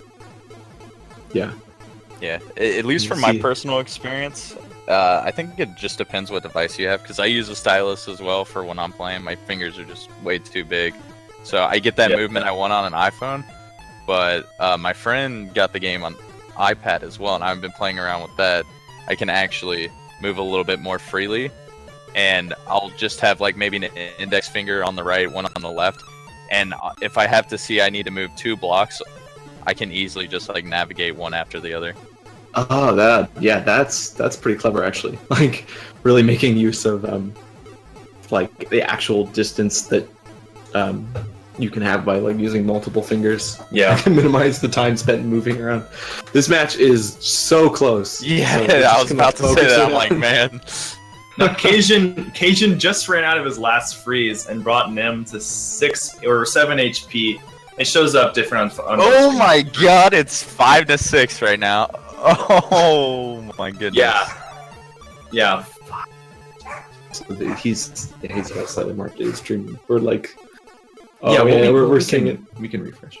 This is. Oh, okay.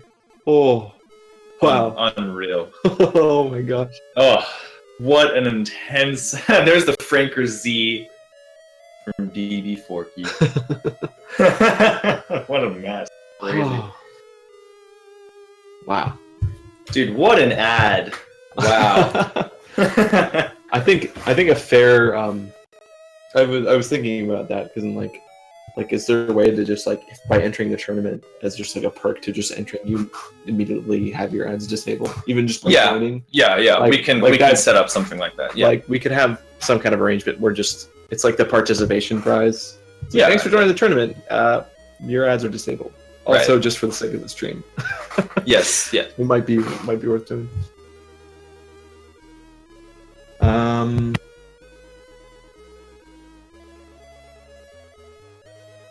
Yeah, I guess I'll elaborate on this question that I saw in chat because I think it might be something to do with lag. I think he's talking about something else, Aries, because during the end there, Nim had 7 health on his screen, but it showed up 6 on Cajun's.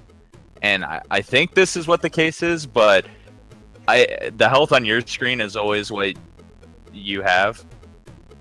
And if there's like a little bit of ping between the match, I think the game might assume when an attack's going on, it just like keeps going.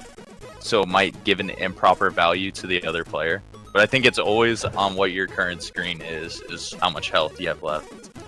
Yes, the HP on your screen for your character is the most accurate representation of what you have. In Super Plexis, the HP is actually a floating point number. It's a decimal, but we represent it as the whole number.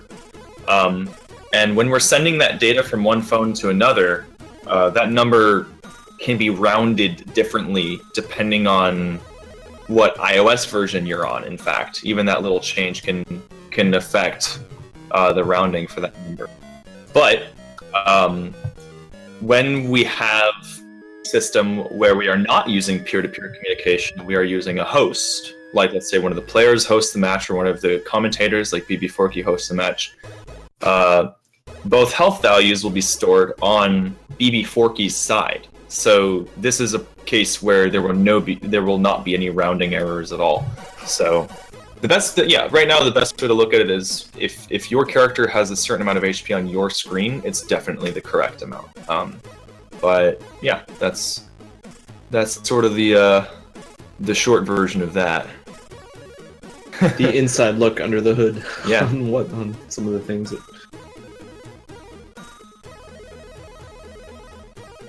To be running. Yeah, there we go. Cool, we got the match. I know they exited out their apps a bunch because they think they're having disconnection troubles. I just told them, just keep queuing because if it doesn't work the first time, usually it'll work the second. Yeah, that'll do. Here we go.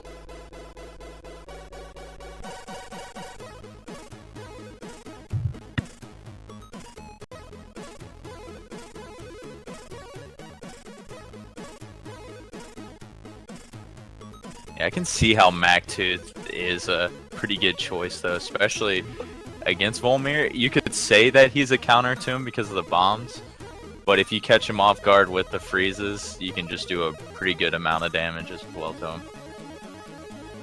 Yeah. Oh yeah, for sure. We can...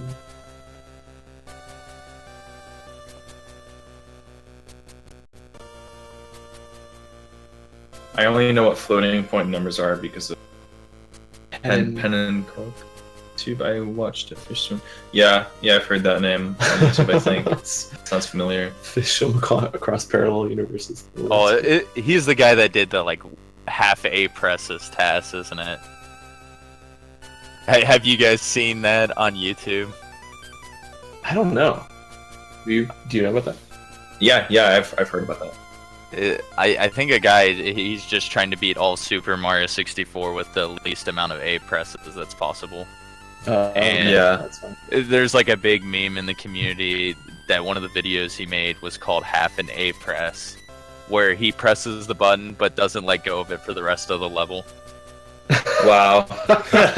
So there was a big discussion about that for the longest time. Oh, that's funny. Wow. That's an interesting way to go about playing through Super Mario 64. There was that. The only news I've seen about Super Mario 64 like recently was about like the lost coin that no one could get, that someone finally got.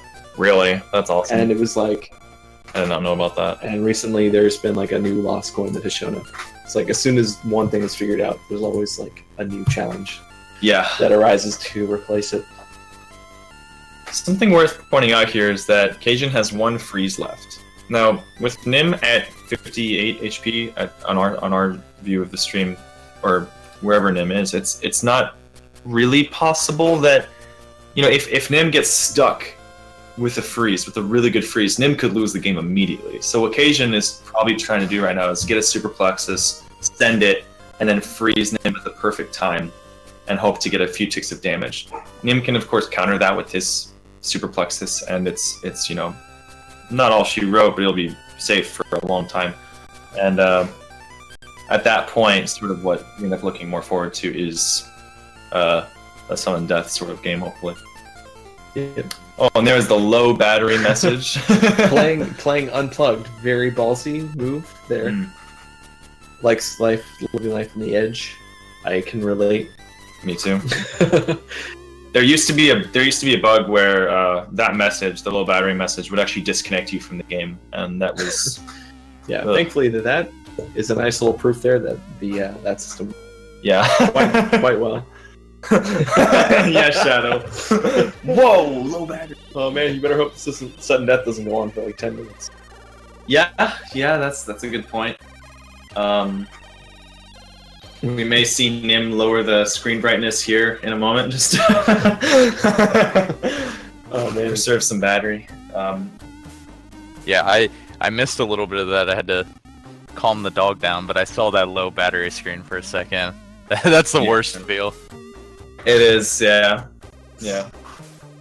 Again. Oh, and Cajun is down to 5 HP. This is so close. I was about to say, like, yeah, low battery warnings is just something you never have to worry about with console games, but I'm like, wait, the Switch.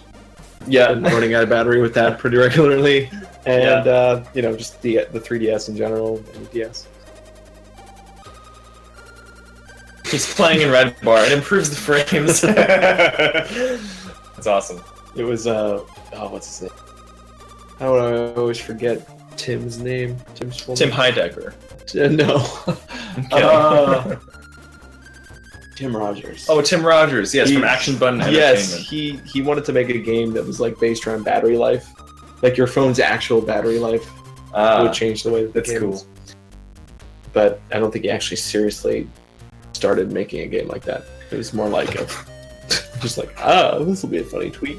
Now, I don't know that we're going to have controller support for the iOS version of Super Plexis anytime soon, but do you guys want Wiimote capabilities with Super Plexis? Do you think that would be, use a Wiimote? You mean like the pointer?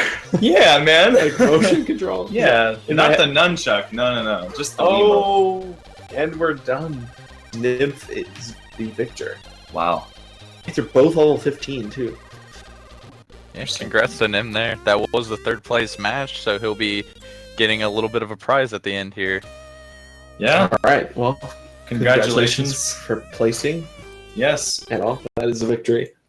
And I believe your reward, Nymph, will be 50,000 Lumina in game. Yeah. And what you can do with that is very. You can do a lot with that. You can remove ads with that. You can buy some characters, which they might have already done. I don't know. May have already done. Yeah, I don't know. But we kind of expected, some of these players to have a lot of Lumina already. But that is why it's the third place prize and not the. Yes. But worry not, because there will always be new things coming out that you'll be able to spend Lumina on. So save it up. Yeah. Basically. Like rank points. Just put it in the bank. You will be able to buy rank points with Lumina. No, not really.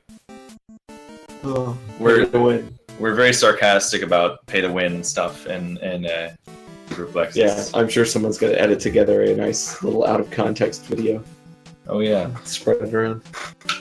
Time for the best of 5, yes. Yeah, like he mentioned in chat, I asked both the guys in our Discord and I said, up to you if we want to do a best of 5, and they both said, let's bring it on. So we're gonna have quite a few games of these guys are the best of the best.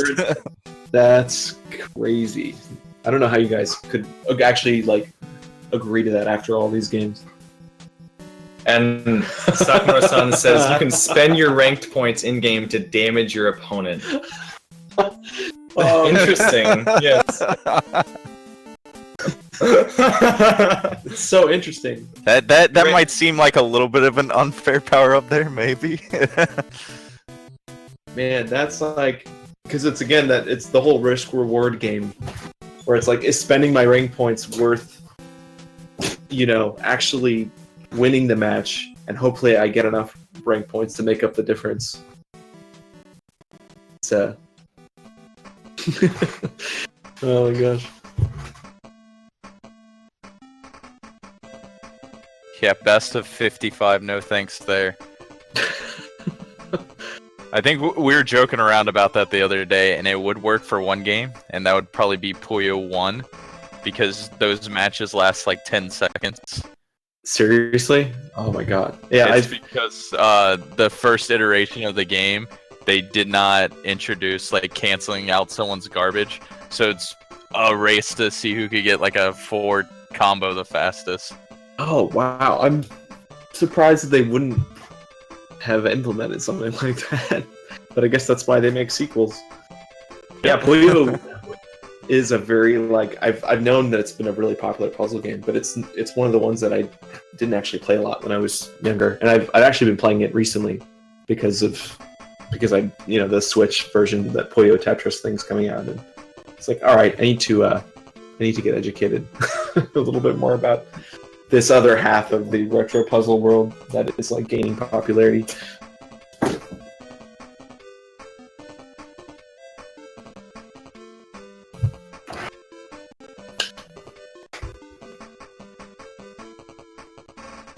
Yeah, you could just use it to demote yourself.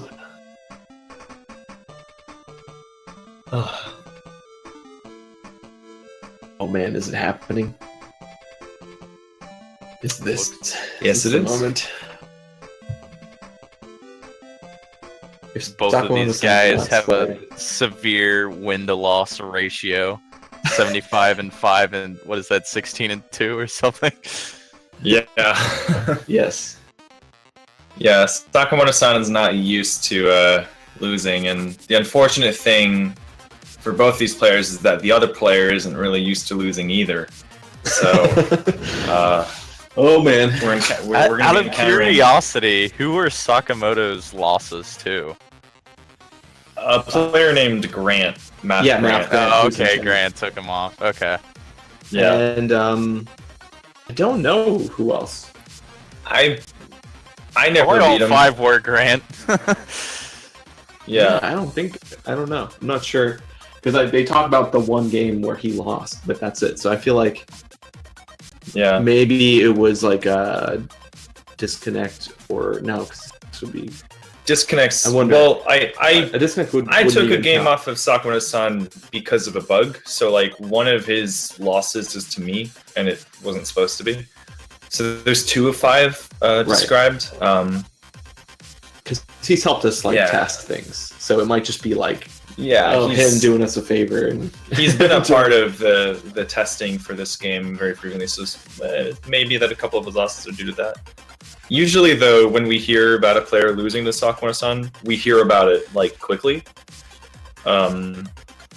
So the last time I heard about that was like actually with Grant. And it was in our chat on a matchmaking happy hour at one time. So yeah, that's about as much as I know about its history. I know FFR Pro 21 has not lost any games that I know of, so I have no idea where his 2 losses are either. yeah, I don't know. Yeah. For me, Yeah, that would make sense because I guess Grant and Sakamoto were running the show for a while there. They both had a yes, huge Yeah. lead on the Yeah, they were. leaderboards for a good time. they were regulars during the happy hours, so we'll see. They'll start showing up in the future here. Mm-hmm. I mean, I expect like whatever numbers we're at by the time the Android version is out, they'll increase like 4-fold because it's seeming like a lot of the core player base will kind of flood in once that's actually ready to go. So it does look like Math Grant has at least beaten Sakamoto twice, but yeah, it looks like they're pretty even with each other. So it's hard to tell, yeah, where Sakamoto's failures are because there's just not many of them. But All right, Here we go, it's though. beginning. Here we go.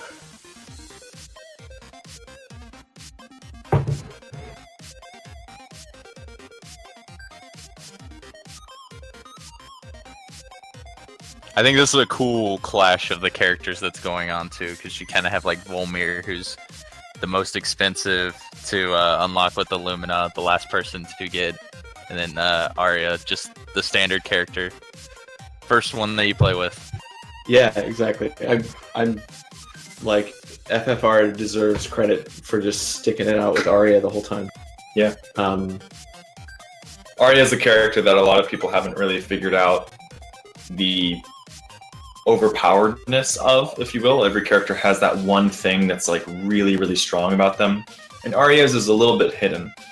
And the main area where it's good is when you have just so many blocks on your board, even blocks higher than your board itself, and then you use your resonance on a few block colors.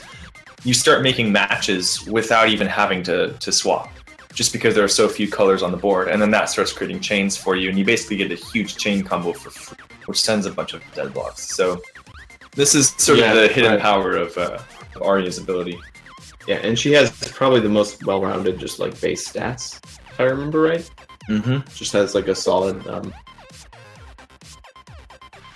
Oh yeah, no, yeah, Math Grant. We will definitely fix that in the next update. That will definitely be a priority Indeed. because that just that shouldn't happen. Yes, in the new Super Plexis update, Sakamoto and possibly FFR may start the game in sudden death. Yeah, BB4 key is correct. We told him not to tell you guys that, but he did it anyway. So, no, I'm kidding. Sorry guys, I'm spoiling the plans.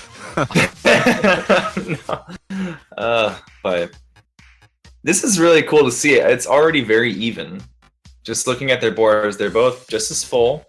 Yeah, considering both of them are at full AHP, just sending dead blocks over and over again and getting ridiculous combos.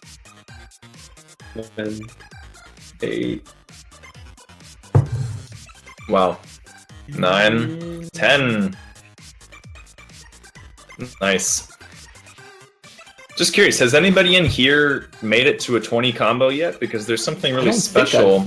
I've been kind of I've been looking for it, and I haven't seen. There's something really special that happens on your screen when you get 20. So I just want. I'm kind of embarrassed. I actually haven't even gotten to 20 yet, and I look at like the people like right above me, and I think Sakamoto's total or Math Grants is like at a 40 or something. I'm sitting at an 18, man. My highest is a 23, and I was playing against Impossible, and the game just went on for like 12 minutes. And there was so many blocks on my board that I was able to somehow get a 23. Kind of luckily, I didn't really know what I was doing. And that's with like exploding lift and like just moving the board up constantly, right? I mean, that's really the only way to do it. Yeah. So you just need like enough block space, because it's as soon as you start getting choked by the dead blocks that it's an issue. Yeah, for sure.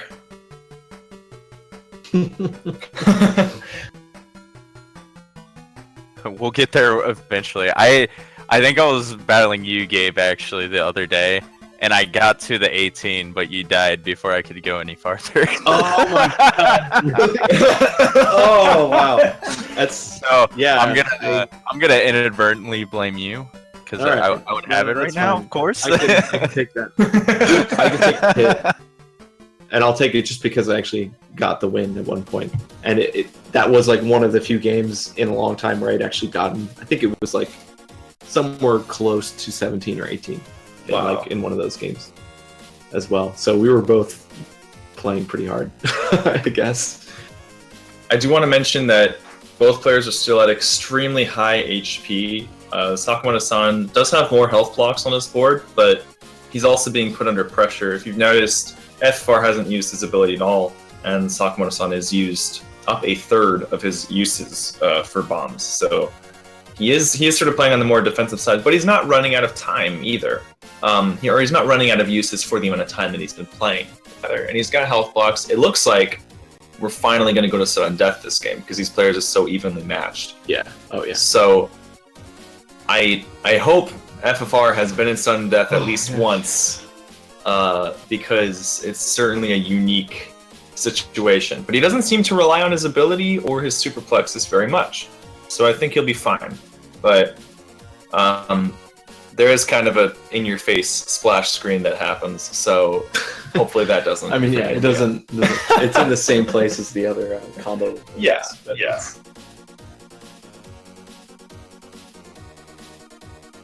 Feel nervous for both of them. Like the anxiety of just like high stakes match. I don't know how Sakamoto keeps his cool, and like after playing so many games and same with FFR. I mean, I guess he has a lot of experience being at the top of a Pokemon Puzzle League game. Yeah. Or is that the correct title? Yeah, I mean, I guess Tetris Attack or Pokemon Puzzle League. I think he's won. He's won a tournament, at least a tournament. We had it wasn't a versus, but it was a very hard tournament, which it's kind of the same. The people who would do the versus would kind of finish in the same spot, but he managed to take that one home. Yeah, okay. And every other tournament, he's either finished like second, third, or fourth. It's never lower than any of those. That's crazy. I mean... What? How did he... Probably got it on like the last 14 combo.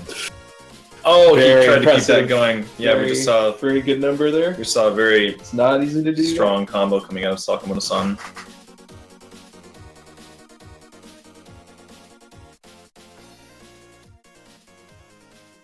I thought the bell on the lower right just controlled the sound. Yeah, I do wonder if FFR is going to find out that there were all of these, like... I mean, I've seen him use the Super Plexis, but I haven't seen him use Resonance yet. He probably doesn't want to use Resonance because he probably wants to take control of the blocks the way that he wants to. He probably wants to have full control of his board management. Yeah, Ari's abilities... Yeah. In this kind of situation too, because most of these guys are just, they want as many blocks as possible on their screen so they can continue to send dead blocks, and using that resonance kind of defeats the purpose and gets rid of blocks on your screen. And you can it can be good because it can get you out of situations, but it can also put you in a pretty bad situation if you got rid of all your blocks. Yeah, exactly. And so it was designed with kind of, again, when we were thinking about ways to like offer options to new players that didn't understand chain combos. We're like, well, the only chance of a total beginner just never touch these games to ever get a chain combo is by accident. Like that's usually, I mean, when I played it as a kid, like I would only get chains by accident, and then I kind of eventually learned, like, oh, I can make I these. know it's a little bit behind on you guys' screen, but they did just enter sudden death right now. Yeah, so. no, we're seeing it. All right, here we go. All right, focus. Power-ups will not bail you out. Make sure you have the blocks, and when it's sudden death, you want to make sure you always have a match at your disposal. The second you don't, that's when you're gonna die. Exactly. Your Super Plexis is your best friend in this scenario, but you get hit with dead blocks so fast because the opponent's thinking the same thing that it can be tough to get to that point. Just having a Super Plexis ready to go is like the most safe feeling in this situation. And Sakamoto-san's actually under a lot of pressure right now from FFR. There's just so much going on both boards at the moment. Oh my! They both had a Super Plexis. I'll not spoil it for you guys, but man, that was a really good game there. Oh wow! Wow! Yeah. Okay. Wow! Okay. Yeah. I think that might have been a motion of respect to just not using it. They're just wanted to win with pure gameplay. So this is awesome though. So this is what we were talking about, where amazing. The whole point of sudden death is to take equally skilled players and put them in a place where you gotta tap out soon. And that was awesome. Good game, both of you guys. Yeah, I have a feeling we are in for quite the series. Gosh, good game, both players. That was awesome. So good. And I could see how these are all just going to be sudden death, most likely. Yep. Yeah, probably all of we these. just see a choke or something. But what is possible is that you have no blocks on your board, and you're just about to start exploding lift, and then all of a sudden, like just 50 dead blocks fall on your board. That is the one case where I could see one of these players tapping out early. Yeah, just accidentally KOing. Basically. Yeah. And this is why we also allow you to view the number of dead blocks that are about to be sent to you on your opponent's character. So for players wondering how you counteract that, it's really just a matter of checking the top of the board or the top of the screen and looking at that number. Because that is the number that will arrive on your board in terms of, or in count of dead blocks. So again, that kind of looking at the mini-map thing that a lot of other games that people to do. So, anyway, we're already off to a really aggressive start with both players sending deadlocks as soon as they can to each other. Yeah, whether it's intentional or not, FFR is making a statement with his basically refusal to use any of the additional features, whether it's by. And he has used health blocks, has used the Super Plexis, but he's definitely not like relying on it, which I think is a good thing. But I think what Aries mentioned earlier, I think it's funny, but it might be true. I wonder if he knows if there's even a power up at the right side, and that's not even a joke. I don't know. Yeah, that's why I'm like, I don't know if it's intentional or not, but because like I mentioned earlier, he is really new to the game. Yeah, and you can tell he's playing it like Puzzle League because he's not using the power up. He's like, all right, I'm gonna generate my own blocks, destroy the garbage blocks, and get what I need. If you are gonna, oh wow, and a 12 chain from Sakamoto-san there, that was really good. 13? Oh, he's still going. Wow. Okay. If you are a veteran that just wants to focus on board management, your best bet is to get Volmer and just get good at them, because Volmer uses bombs, and bombs are specifically for board management and nothing else. They're for defense, for board management in the realm of defense. So this is why you see a lot of the top players using bombs or using Volmers, because they want bombs, because they want to just have the more ability to work on their board management over anything else. Because a lot of those top players are veterans from TA and PPL. Mm-hmm. Man, yeah. So he managed to get up to a 17, I think. that chain they were watching. Maybe we'll see a 20 on stream, but I guess 5 games is plenty of room. Yeah. Actually, that kind of leads me to a question that I had about like how many dead blocks get sent.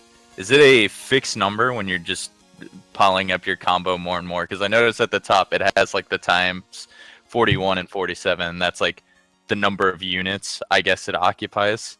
Does that go up evenly, or does it depend on how many blocks you clear and how big the combo is? It is deterministic. You can predict what that number will be. And it'll always be the same if you were to make the same chain combo over and over again. So there's no randomness involved, but it is exponential. So if you get a 14 combo, it won't just be 14 times whatever you would have made if you just made a 4 match or a times 2 chain. So as it increases, we kind of try to get the player to a 6 dead block early. So if you make a times 2 chain, you will send a 6, no matter what character you play, I believe.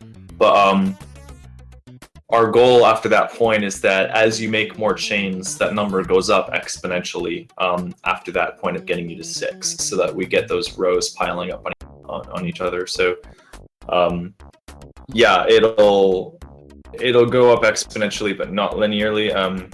And what we usually find is that, again, 4s and 5s and so on don't really add to that number very much. It's just a good way to transition into another chain. So while it is convenient to be able to predict kind of what you will send, it's also good to look at your number real quick to see if you're comfortable sending that much, or if you whatever the player needs to do. So yeah. Because the deadlock number was capped for a while, wasn't it? Well, the deadlock number used to be capped at 40, and by much dismay, other players said, "Hey, that's a bad idea," and turns out they were right. So yeah.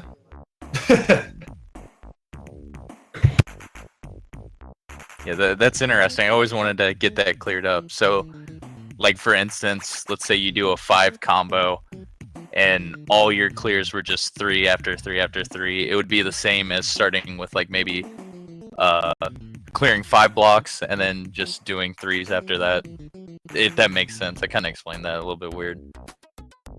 I think that was a good way of explaining it, actually. It's just, yeah, it's also up to the player's preference. There's so many ways to build your deadlock counter too, so it's just a lot of this game we're trying to make the sandbox the players instead of the developers. So there's actually a lot of players learning things that we didn't even know were possible. As I was kind of talking about earlier with like saving health blocks in the bottom of the boards. Like there could be frame tricks and stuff that we're not totally aware of, or just like timing things that you could exploit. And so, I mean, if any community is going to find that stuff, I'm sure it's the people here that probably would. Yeah. Which is always kind of exciting. But it also means that like, we can, there's always room to like adjust things, and even if it means like creating more opportunities for more like advanced mechanics and stuff. That's all right, cool. so this is almost a 6-minute match. Wow, that's long. And if they... Yeah, what we were sort of predicting is that most of these matches for this best of 5 are going to go into a sudden death scenario. And it's looking to be true so far. Both players have a Super Plexis prepared, so they can pretty much get out of any bad situation they want. But they are sending tons of deadlocks to each other, so it'd be really, really risky to use that right this second, as both of them are in the middle of pretty big combos. So, yeah. And for anyone that doesn't know, these are currently the top 2 titans of the tournament to this point. I mean, we haven't seen matches go on this long tonight. And they're on track already to hit sudden death twice in a row. And I'm sure FFR would probably be up to number 2 on the leaderboards too if he just played the game a little bit longer. True. Yeah. Exactly.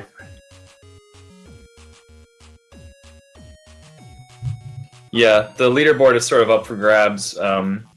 As we sort of talked about earlier, there's a known skill cap right now, or an unknown skill cap right now, and as more and more top tier players are showing up, like FFR, it's sure, we know that the top 2 players, we know them almost personally at this point, but it's undefined how good you can get at the game. And so as it's getting to that point where people are getting closer and closer to the best that you could become, these matches just become so unpredictable in what's going to happen. But one thing is for sure is that both players are not using their Super Plexis in fear of the other person just throwing it right back at them. And that was sort of, it's the I always forget what the name of it is, but like the nuclear peace between countries. It's like everyone has nukes. The nuclear option. No one uses nukes because they could potentially be nuked themselves, and so a Super Plexus ends up becoming something that's so powerful you're almost afraid to use it because it could be thrown right back. For this question up here, if top tier matches become sudden death matches too consistently, would the team do anything to plan on changing that? Yeah, there are things that we talked about where we could make a tournament mode where there's no health blocks, and then sudden death would be the case where for some reason neither player took damage the whole game. There's all kinds of options that we can go with. It'll just depend on, again, as we're approaching that skill cap, what other players at the top are asking for. I was actually thinking about that a little bit. So. I don't know. I think a cool idea would, because it's like the Super Plexus is the feature that bails them out. Have you guys ever thought about after you use it once, it's a little bit like you have to clear a little bit more blocks to use it again, and kind of like make that go further and farther? Because it makes it harder to survive the longer you get in the match, and it makes it to where if you want to save your Super Plexus and try to fight a little bit longer, to like keep it at a low time, or to not use it too early, because right now you're almost like better off using it as like often as possible just to maximize like being able to start filling it up again and stuff. And there we have the second match. Sakamoto gets the revenge, and we're at 1-1. So they're 1-1. They're 1-1. This is a best of 5. This is the first time that we have not had a all kill, as they call it, and we're probably in for a very exciting series here. Congratulations on the win. Yes. Mutually assured destruction. That's probably a good phrase for it. Yeah. Mutually assured destruction if you both do it. Yeah. All right.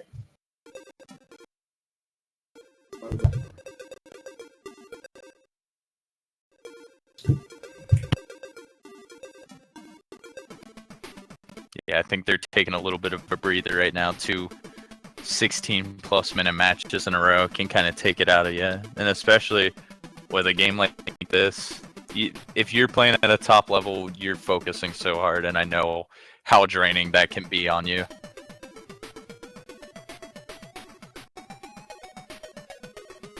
Oh, sorry. We had the mic muted for a second. Can you just say the last part again? Oh, just like playing at a high level can just drain you mentally so easily. Yeah, that's a game like that's this. what I was gonna say. Just about like the one thing that impresses me more than just their gameplay is the endurance aspect. Because we have a. Looks like we do have a matchmaking crash there from Sakamoto-san's end of it. There is sort of an extremely rare crash where right as you connect to a match, your device might just kill the app. But it doesn't affect your rank points or anything. It's just it's just part of iOS 10 actually. I remember actually contacting Apple about that, and they said, "Yeah, we'll fix it in iOS 11." Right. And I was like, "That's a long time away." Where are we? So yeah. I remember that, but that should be a pretty rare crash. So we've known about that one for a while. Yeah, and we have it's funny that we do actually have confirmation from Apple that it's just like because most cases like with Game Center in general, it's like okay, mysterious problems, but that's the one crash that we have. The bad news from Daddy. It's like, sorry, nothing we can do about that. And it's like, are you serious? That's not cool. And more fuel on the fire of getting all the multiplayer running on a new platform. Yeah. All right, so here we go. No, we are in the match finally.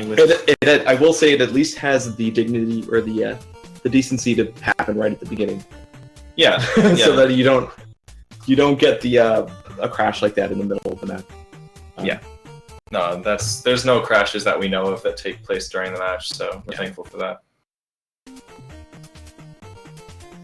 And again, with this really early aggression from Sakamoto-san, he's already got, wow, a 12 combo and 63 dead blocks being sent. That is an impressive way to start minute 1 of this match. So yeah. And going back to the endurance thing, like I'll need to ask these guys what their techniques are for, staying fresh. Do they have secret hand stretches that they do, or do they stand up while playing and pace? yeah, What are their techniques for really keeping their head in the game and not letting fatigue get to them? Because that's amazing for sure something that I've noticed. As we've been doing the matchmaking happy hour streams more regularly, and just like playing for basically hours straight, it really starts to take a toll. Yes, indeed. What was happening on FFR's screen there with like 2 columns spread on each side of the board is the situation I'm always in, and it's the scariest thing. You're using all that center area to make big chains, and then you're left with these like death sticks that you have to find a way to like bring down. Yeah, it's quite the way to play this game, quite the strategy. It does guarantee though that dead blocks don't start falling too early, which is good in some. And it's one of the reasons why I take guaranteed damage, because you can't really like shift down, both sides of it fast enough to avoid like taking a hit of damage. And like you have to just kind of preemptively try to set up like vertical match 3s to kind of get out of those situations. Yeah. They talking about?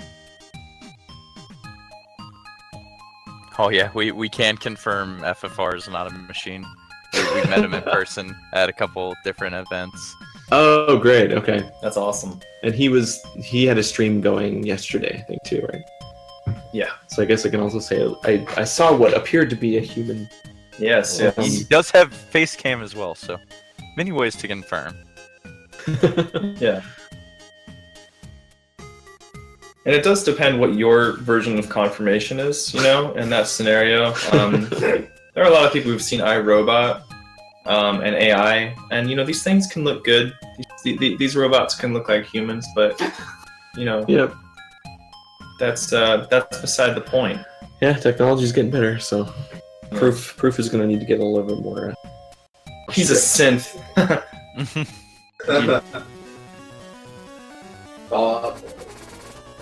So the other question I have is whether or not people playing are actually listening to the commentary, or if they've intentionally kind of are playing in solitude to keep their focus. I'm not sure what's standard. Like I imagine when you played StarCraft matches in your day. Oh yeah. You're not supposed to watch the stream. Right. No, Yeah. No. So It's usually not allowed. But I mean, in a situation like this, it's not a big deal because you have vision of the board. Yeah, you have right. perfect vision. It's just that the commentators may know something that you don't about the game. Yeah, Right. that would be the only thing. It's just like listening. If a commentator gives an advice about a situation that maybe the person is struggling with Right. a lot, they can pick Exactly. up on it. Yeah, because for a game like StarCraft, it makes sense. And I was trying to think, how would that actually be a problem in this game? Oh yeah, no, right, advice. Just basically advice, and I would not do it for this game in specific. Mostly like what you guys mentioned. You can see the other player's board fine at the top of your screen. But I could see how it could come into play, at least with our experience with speedrunning, because that's what we'd mostly do with Puzzle League. Yeah. Sometimes you want to know what stage the person's on, and it's not exactly the easiest to look at another stream while you're doing your own. So that's where it could come in play, but not so much for this game. I don't think either of them are. Yeah. Maybe Sakamoto, but he probably mutes it when he actually starts the match. We'll find out, because he'll come back after this match and be like, "Why are you guys throwing me off the whole time?" Exactly. Yeah, that's why I'm like, there you go. Technically, at this point, allowed to do whatever they want.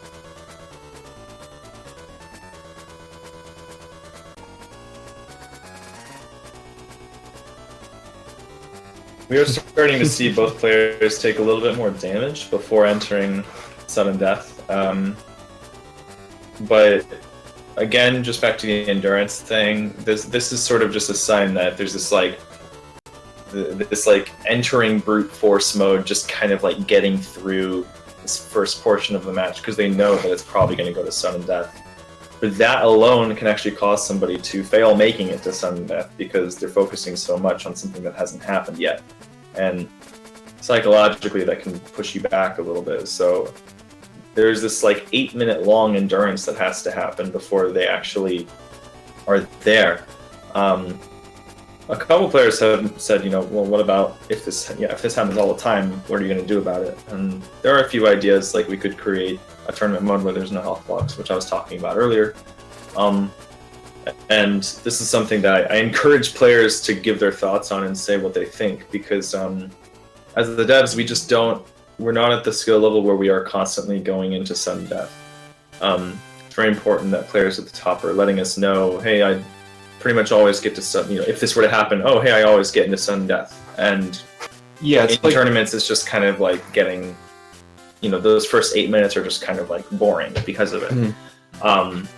But I don't think anybody has really said that yet, but I do think that, and I have seen these top players lose before 8 minutes before, like I've definitely seen that happen. So there's this kind of thing where I'm like, maybe we need to change there, maybe we don't, but I do know that we're just not, the sample size isn't large enough yet for us to make changes like that. It's like the leaderboard thing where we just don't know where the skill ceiling is yet, and if the way that the game is balanced now is actually appropriate for the super high levels of play.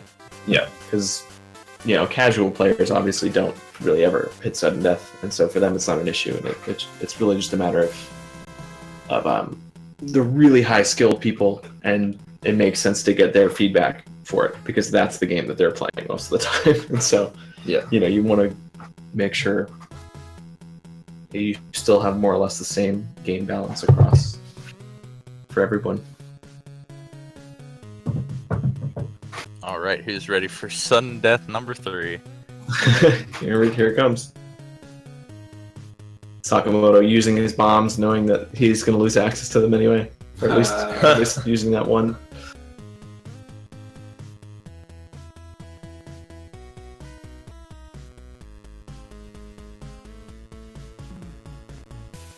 I know they're probably nervous, but I'm getting nervous watching because I'm like, oh man, who's gonna screw up first?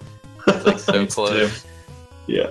Both players start off by sending upwards of 40 dead blocks to each other. A very casual Super Plexis match happening here. Yeah. Oh, this is way too close. Oh my goodness. Oh man. Yeah. Oh my god, dude. Just when they're actually touching the top, and it's just they both have a Super Plexis available too. We might see it here from FFR. I get the feeling that Sakamoto-san is going to use it first, but I know he talks about like why he doesn't do that. But I have a feeling because last time neither of them used it and one of them lost. Yeah. It makes me think that. FFR does use the Super Plexis, so somebody bites the bullet, and we're gonna have to see if Sakamoto-san handles that. But he's actually got a great setup going. Whoa! Yeah, he's very much in a good spot. This is a situation where it could be useful to use your Super Plexis because you know that the opponent doesn't have one yet. So, right. But it also depends on hindsight's 2020. Sakamoto-san probably isn't even looking at FFR's board right now. So. This is like the longest sudden death I've ever seen. Yeah, being sure. able to use 2 Super Plexuses in this time is nuts. Yeah, and FFR does use the second one indeed. And there's Sakamoto-san's first one. So. Oh, okay. So now Sakamoto-san's in a really good spot because he has tons of blocks on his board, and all he has to do is keep a really good chain going for the time being that FFR does not have his Super Plexus. So. This is a really, really good place for Sakamoto-san, actually. And we do see FFR jump out, so... What a match. That's definitely the longest, a 10-minute match I haven't seen since before we changed the combos. Yeah. That's amazing. Congrats to both players. But I guess a little bit of extra congrats for Sakamoto-san there. Wow. Awesome. Jeez. So that is a best of 5 situation. Is that no? No. Yeah, there's still room. Yeah, Okay. both of them are going to be taking a 1 minute break again, which I don't blame them. Yes, that's fair. There's the stress of getting to sudden death, and then it just escalates so much more. And when then you replicate 2 more minutes of it, it's just Yeah. I like Cajun's idea of just adding fake battery low warnings and extra things interrupting your gameplay for as the sudden death for sudden death. You know, once you get into the 12-minute mark. Yeah. That'd be a very, very interesting way. Is that the true battle? It's not who wins first. It's whose ever battery lasts the longest. Yeah. Yeah.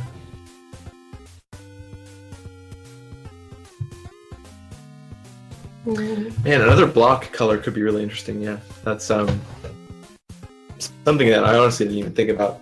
I've only been aware of the fact that we basically every game mode consistently has 6 colors. And like I've known like when you're playing on easy and stuff in the original games, it's limited to 5. But yeah, that is what they do for if you're doing like Puzzle League or TA level 10. They do add that extra color block. That kind of makes matches a little bit harder to find. Yeah, that could.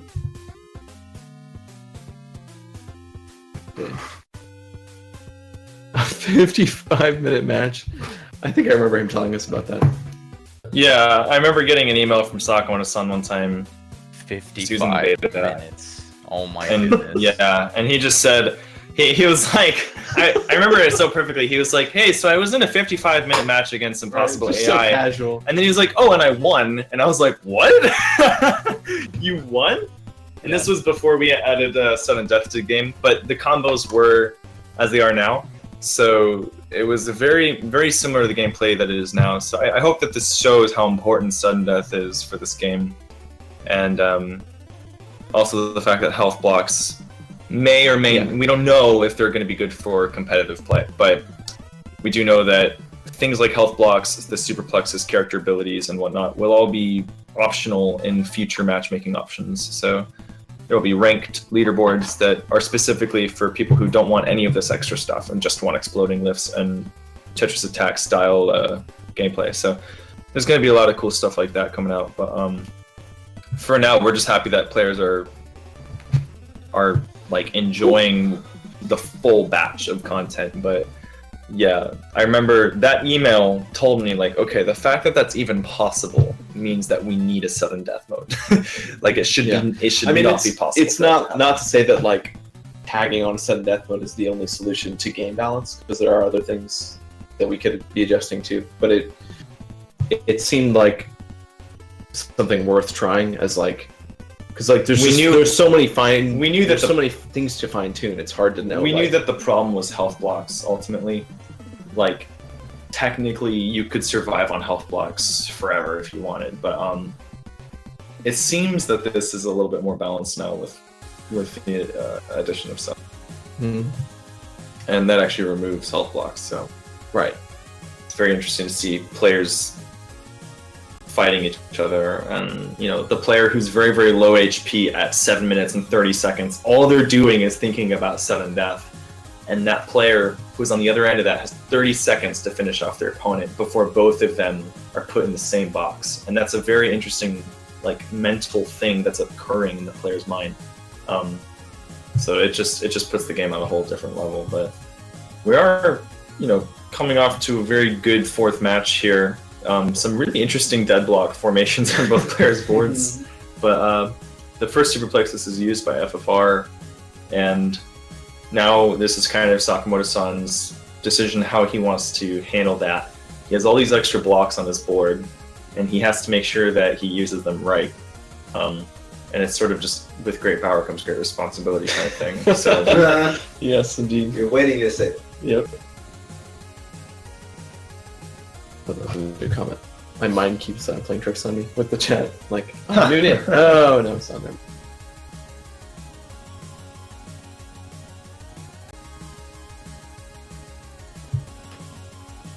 FFR is already taking damage, but Sakamoto's done, standing strong.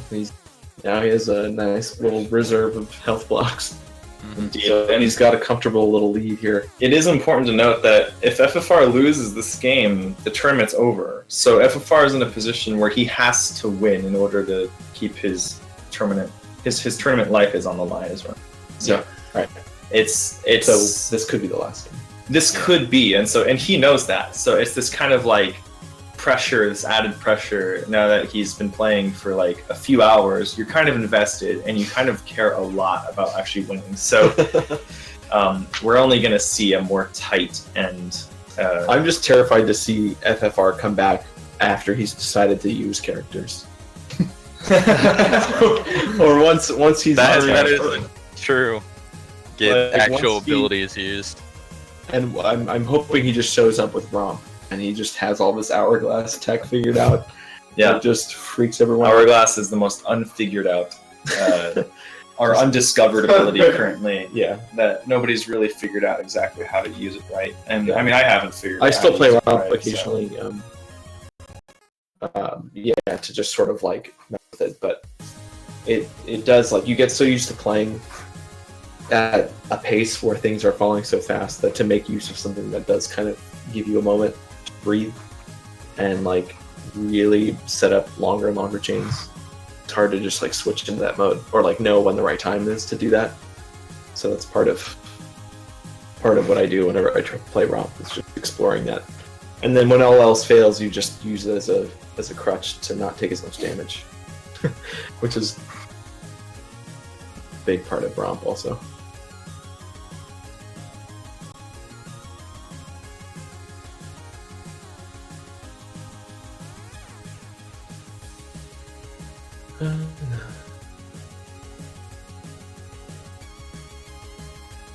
Yeah, pretty similar to how the other matches have been so far. I think FFR was actually in a little bit more of a hole last round. He was hovering below 100 for a lot of the round, but managed to get some health blocks later on that pushed the game into the eventual third sudden death. Yep.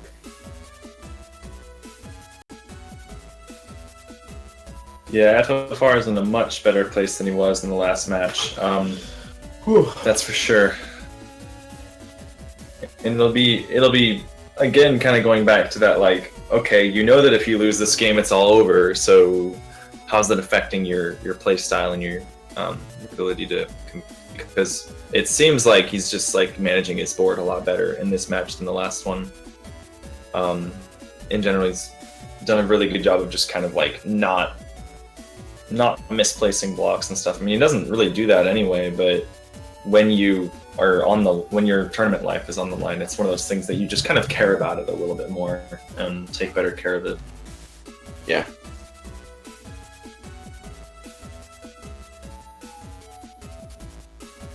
Well, I know I've been learning things watching these guys, just small things related to board management. Yeah. Just like, okay, all right. I'm seeing that too. That's probably why I've been so quiet, because I'm just so intrigued, and I'm like, huh, this is what I could be doing, and that's why I've been losing some matches. And I'm also just like, in my head, I don't know if this is like a cruel thought, but I'm like wondering, what more could we give them to do? No, I'm thinking that like what other layers of mechanics would you? Okay, you guys conquered this pretty quickly, but how about this now? I know, it's just like, Yeah. okay, so if you figured this out and they're pretty comfortable, it's what would actually throw a wrench into the skill cap and like basically add another ball to juggle, which like I think Aries was pointing out about like adding an extra color and stuff, and those adjustments that kind of are definitely tuned toward like difficulty. Yeah. With an added access of movement, it's pretty easy to just kind of keep combos going. It would be really interesting to add one more color to the game.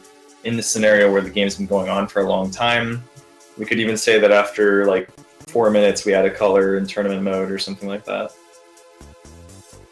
In the future when tournament mode is actually a thing. Wow, where are we at? 6:30. Okay.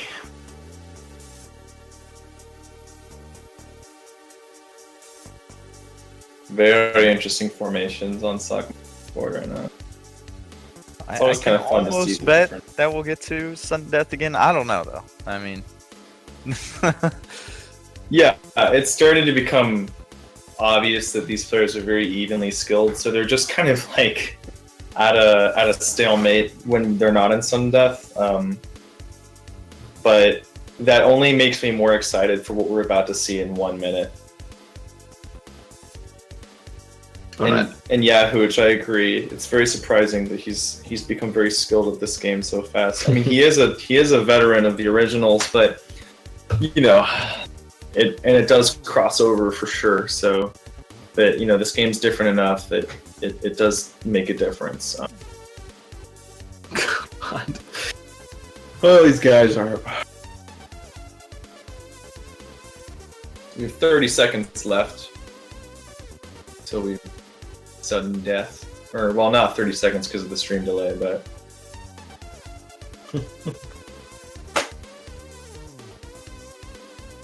and here we go, number 4. Indeed.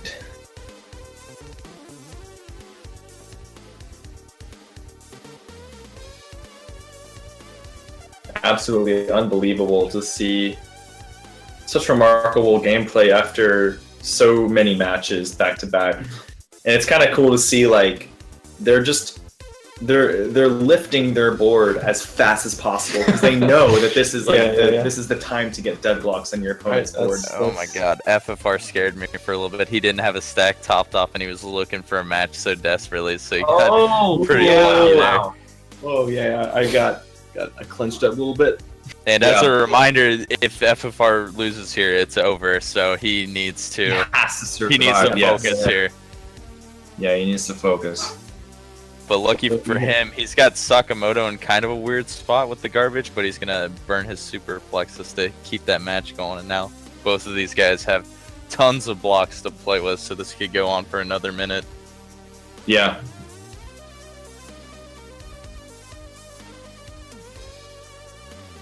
Oh man.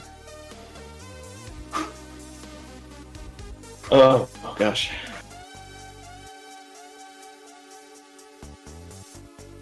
I'm seeing that both players are becoming more willing to use their Super Plexis. Yeah. Sakamoto-san is in a bit of a pickle now with this deadlocked garbage on his board. FFR really punching back as hard as he can, knowing that he has to win this game to survive to the final match, or the final game rather, final round. Yeah, there we go, got it. There you go. And at this point, Sakamoto's job is to play slow, work up that Super Plexis, and like not spend too much time making a 4 or a 5, and just try to not lose more blocks than he's gaining as he's breaking. He was caught in an awkward situation to where he was just fighting to survive, and FFR actually was not topped off for a good chunk of time, and Sakamoto couldn't really do anything about it until we could just get a little bit more blocks on the screen. And just like that, man, we have a winner. Oh, it hasn't caught up with us yet. Who is it? Oh, there we go. Sakamoto. Congratulations. And did they pass? I think that was an even longer game than the last game by a few seconds. But another 2 minutes that had to have been the longest match we've seen. Yeah. Congratulations to both players for ranking in first and second, respectively. I mean, you still rank even at this point, so. And I'm glad that the prizes are both pretty good for first and second, because damn, they both deserve it by how well they've played. Yeah. That is very true. So, I'm also ultimately, curious. Congrats to Sakamoto-san, dude. He defended why he's number 1 in the rankings right now. Yeah, exactly. That was just an amazing show. Like it was as intense as I imagined it would be, plus some. Just because, like, again, whenever I'm playing against Sakamoto, I can't really watch what he's doing. And like, I've watched Andrew play against him, but it's not the same. Like, just watching the small board. Yeah. Like seeing his screen and like how he's thinking on it. And I mean, and not just Sakamoto, but for both players because they're playing just so intensely. It's like to see the thought process play out and really being able to see it nice on a full screen is awesome. Yeah, that was quite the show, and just really impressed with FFR's ability to catch up. Basically, only just picking up the game recently, and also very impressed with Sakamoto's ability to retain his #1 spot. Yeah, I mean FFR deserves an insane amount of credit for playing Aria first of all through the whole tournament. Yeah, for only really having a week's experience or so. I'm not sure how long he's had the game, but yep, compared to Sakamoto, who's been playing it since the beta back in October. So you could consider that an unfair advantage, but there's really also put a huge he brought it. Yeah. He brought it for this tournament. But it does show that being a part of the game for a long time, even at the top, you're going to have a little bit of an edge just kind of knowing those details in the competitive gameplay. And also having access to the knowledge of each character and just really being able to choose the way that you want to play, because FFR is kind of locked in right now to what he's used to, and then somebody who's more used to Super Plexis might have equal mechanics but understand sort of the intricacies that make Super Plexis a little bit different, and that's the thing that ends up separating them. So this is going to show that skill cap is really going to be maybe a lot higher than we really thought, and hopefully unreachable. Yeah. But just totally awesome to see. There's punching and kicking for that first place victory at the end there. Yeah, very impressive show, you guys. For everyone after that close set, I think everyone wants to hear what's on their mind, so we asked Sakamoto and FFR to both come in here. I'm going to start with Sakamoto. And first of all, the first question I want to ask you, not even related, are you Sakamoto, are you Bunch of Bananas, or are you, what's your other alias? Mr. Bobingus. Who are you is the question. If he's here, actually. Refuses to answer. Alright. That is classified information we can't say. Hey man, that's the same problem that I had. He's having mic issues, no problem. I guess while he's doing that, he might be back. Maybe. No. I had the same problem with Discord when I first started joining with my mic and stuff. It takes some resetting. Hello? Oh, I'm here. Hey, there we go. Awesome. I'm Mr. Bobuncho San Banana. There you go. All right. Official. That's what we're gonna call him. We'll make we'll update your game center on our end. Yeah. And I guess secondly, I would assume that's probably the most tested you've been in the game so far. How did you keep calm to win those sudden deaths, and how are you feeling after all this is over? Well, first of all, I definitely was not calm. That was by far the most intense matches I've played so far. I don't get a chance to play sudden death too much, and so it's not something that I'm used to. It's a different kind of strategy you try and keep in mind. But I just trusted my Puzzle League instincts, made those matches, broke those blocks, and maybe had a little bit of luck. Yeah, I think I could tell a little bit on that. Like, you said you didn't have much experience with sudden death, and like we saw with the first game, FFR actually took it, and it looks like you made that adjustment because you're like, well, I know who I'm playing. We're probably going to get to this point every time, which you guys did. So, kind of shifted your focus to that and be like, all right, let's get it done during sudden death. I think Super Plexis management is so much more important than sudden death. And as you guys probably noticed, I don't really use Super Plexis too much during before sudden death. And so it's you just got to make sure you use it at the right time, I guess. And I guess a question from chat really quick. I think I heard you mention it before, but are you originally a Tetris Attack, Puzzle League, or any kind of panel to pawn player? Yeah, I've played some form of Puzzle League, like Pokemon Puzzle League, Puzzle Challenge. Most recently, the DS game, Planet Puzzle League. I've probably put about 600 hours into the game in my life. I tried to get into like well, okay, I didn't really try and get into speedrunning, but I did some speedrunning on my own, but I didn't have any way to record it or anything, and so I haven't really been around here ever. But I'm definitely a long-term Puzzle League player. I think we can all tell for sure. It definitely comes through. Yeah, for sure. Yeah, it was nerve-wracking watching that battle. For sure. I was at a loss for words almost at the whole match. But it was nice to see you, and we all learned something for you, and it'll be cool to play you in the future with probably more and more updates to come. I want to shift focus to FFR, and a question all of us had: do you know there are special abilities in this game that you can use with your character? We're just curious on that. Yeah, I did know about the special ability. All it did was clear one color. Okay, yeah, that's what we did think. So, Or I guess a better question is, did you know other characters have other abilities that you can use? Because I know you're very new to the game, so you probably haven't explored it fully.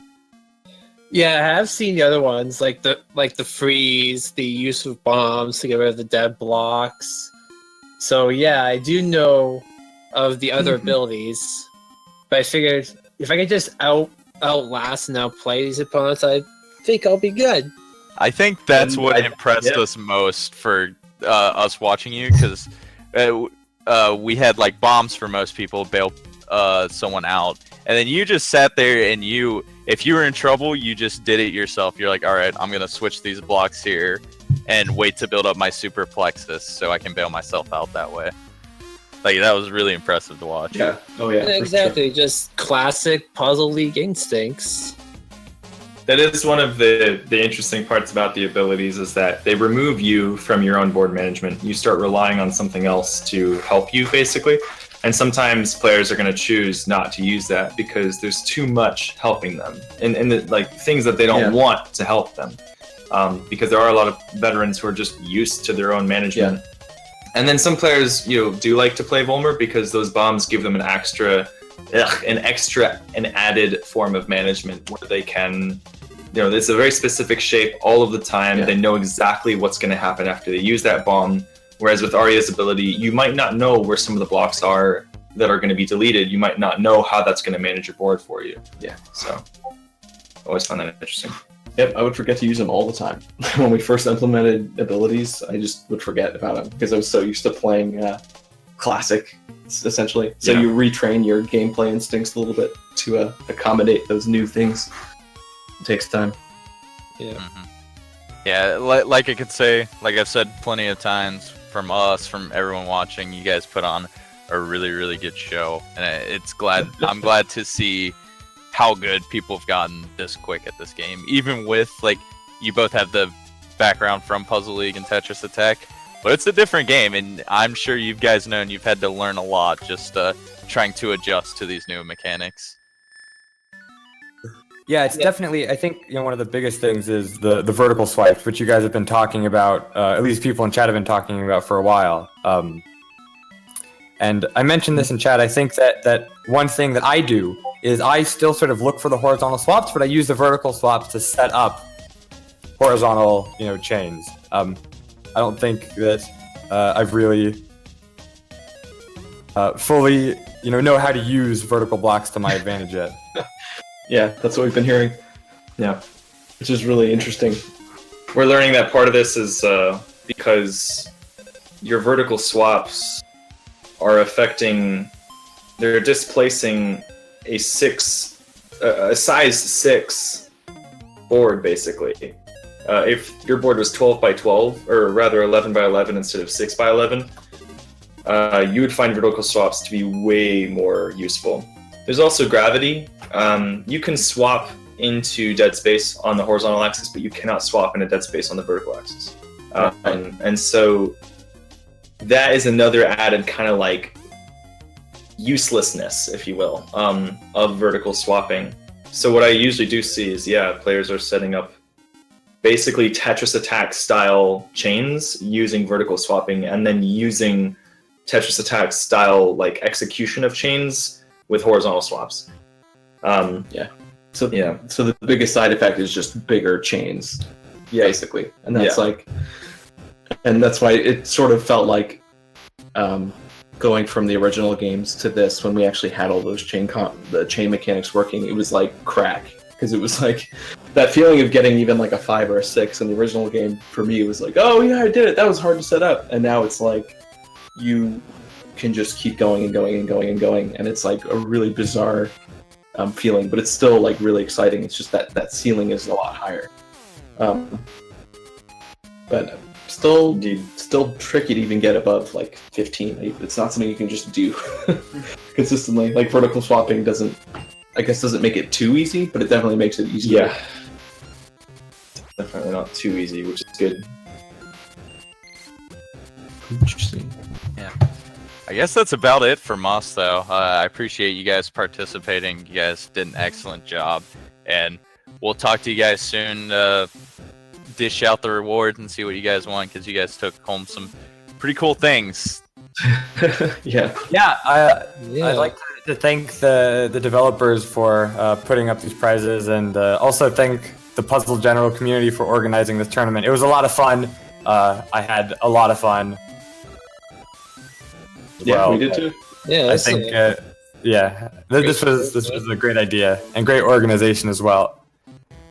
Yeah, we had some sour spots, but it went pretty smooth at the end. I appreciate the cooperation from you guys. It was a big event, and it's actually not over too, because I believe the guys, Gabe and Andrew, are going to be continuing happy hours. So if you guys were enjoying the game in chat and you've never played it before, we're just all going to be playing it for fun.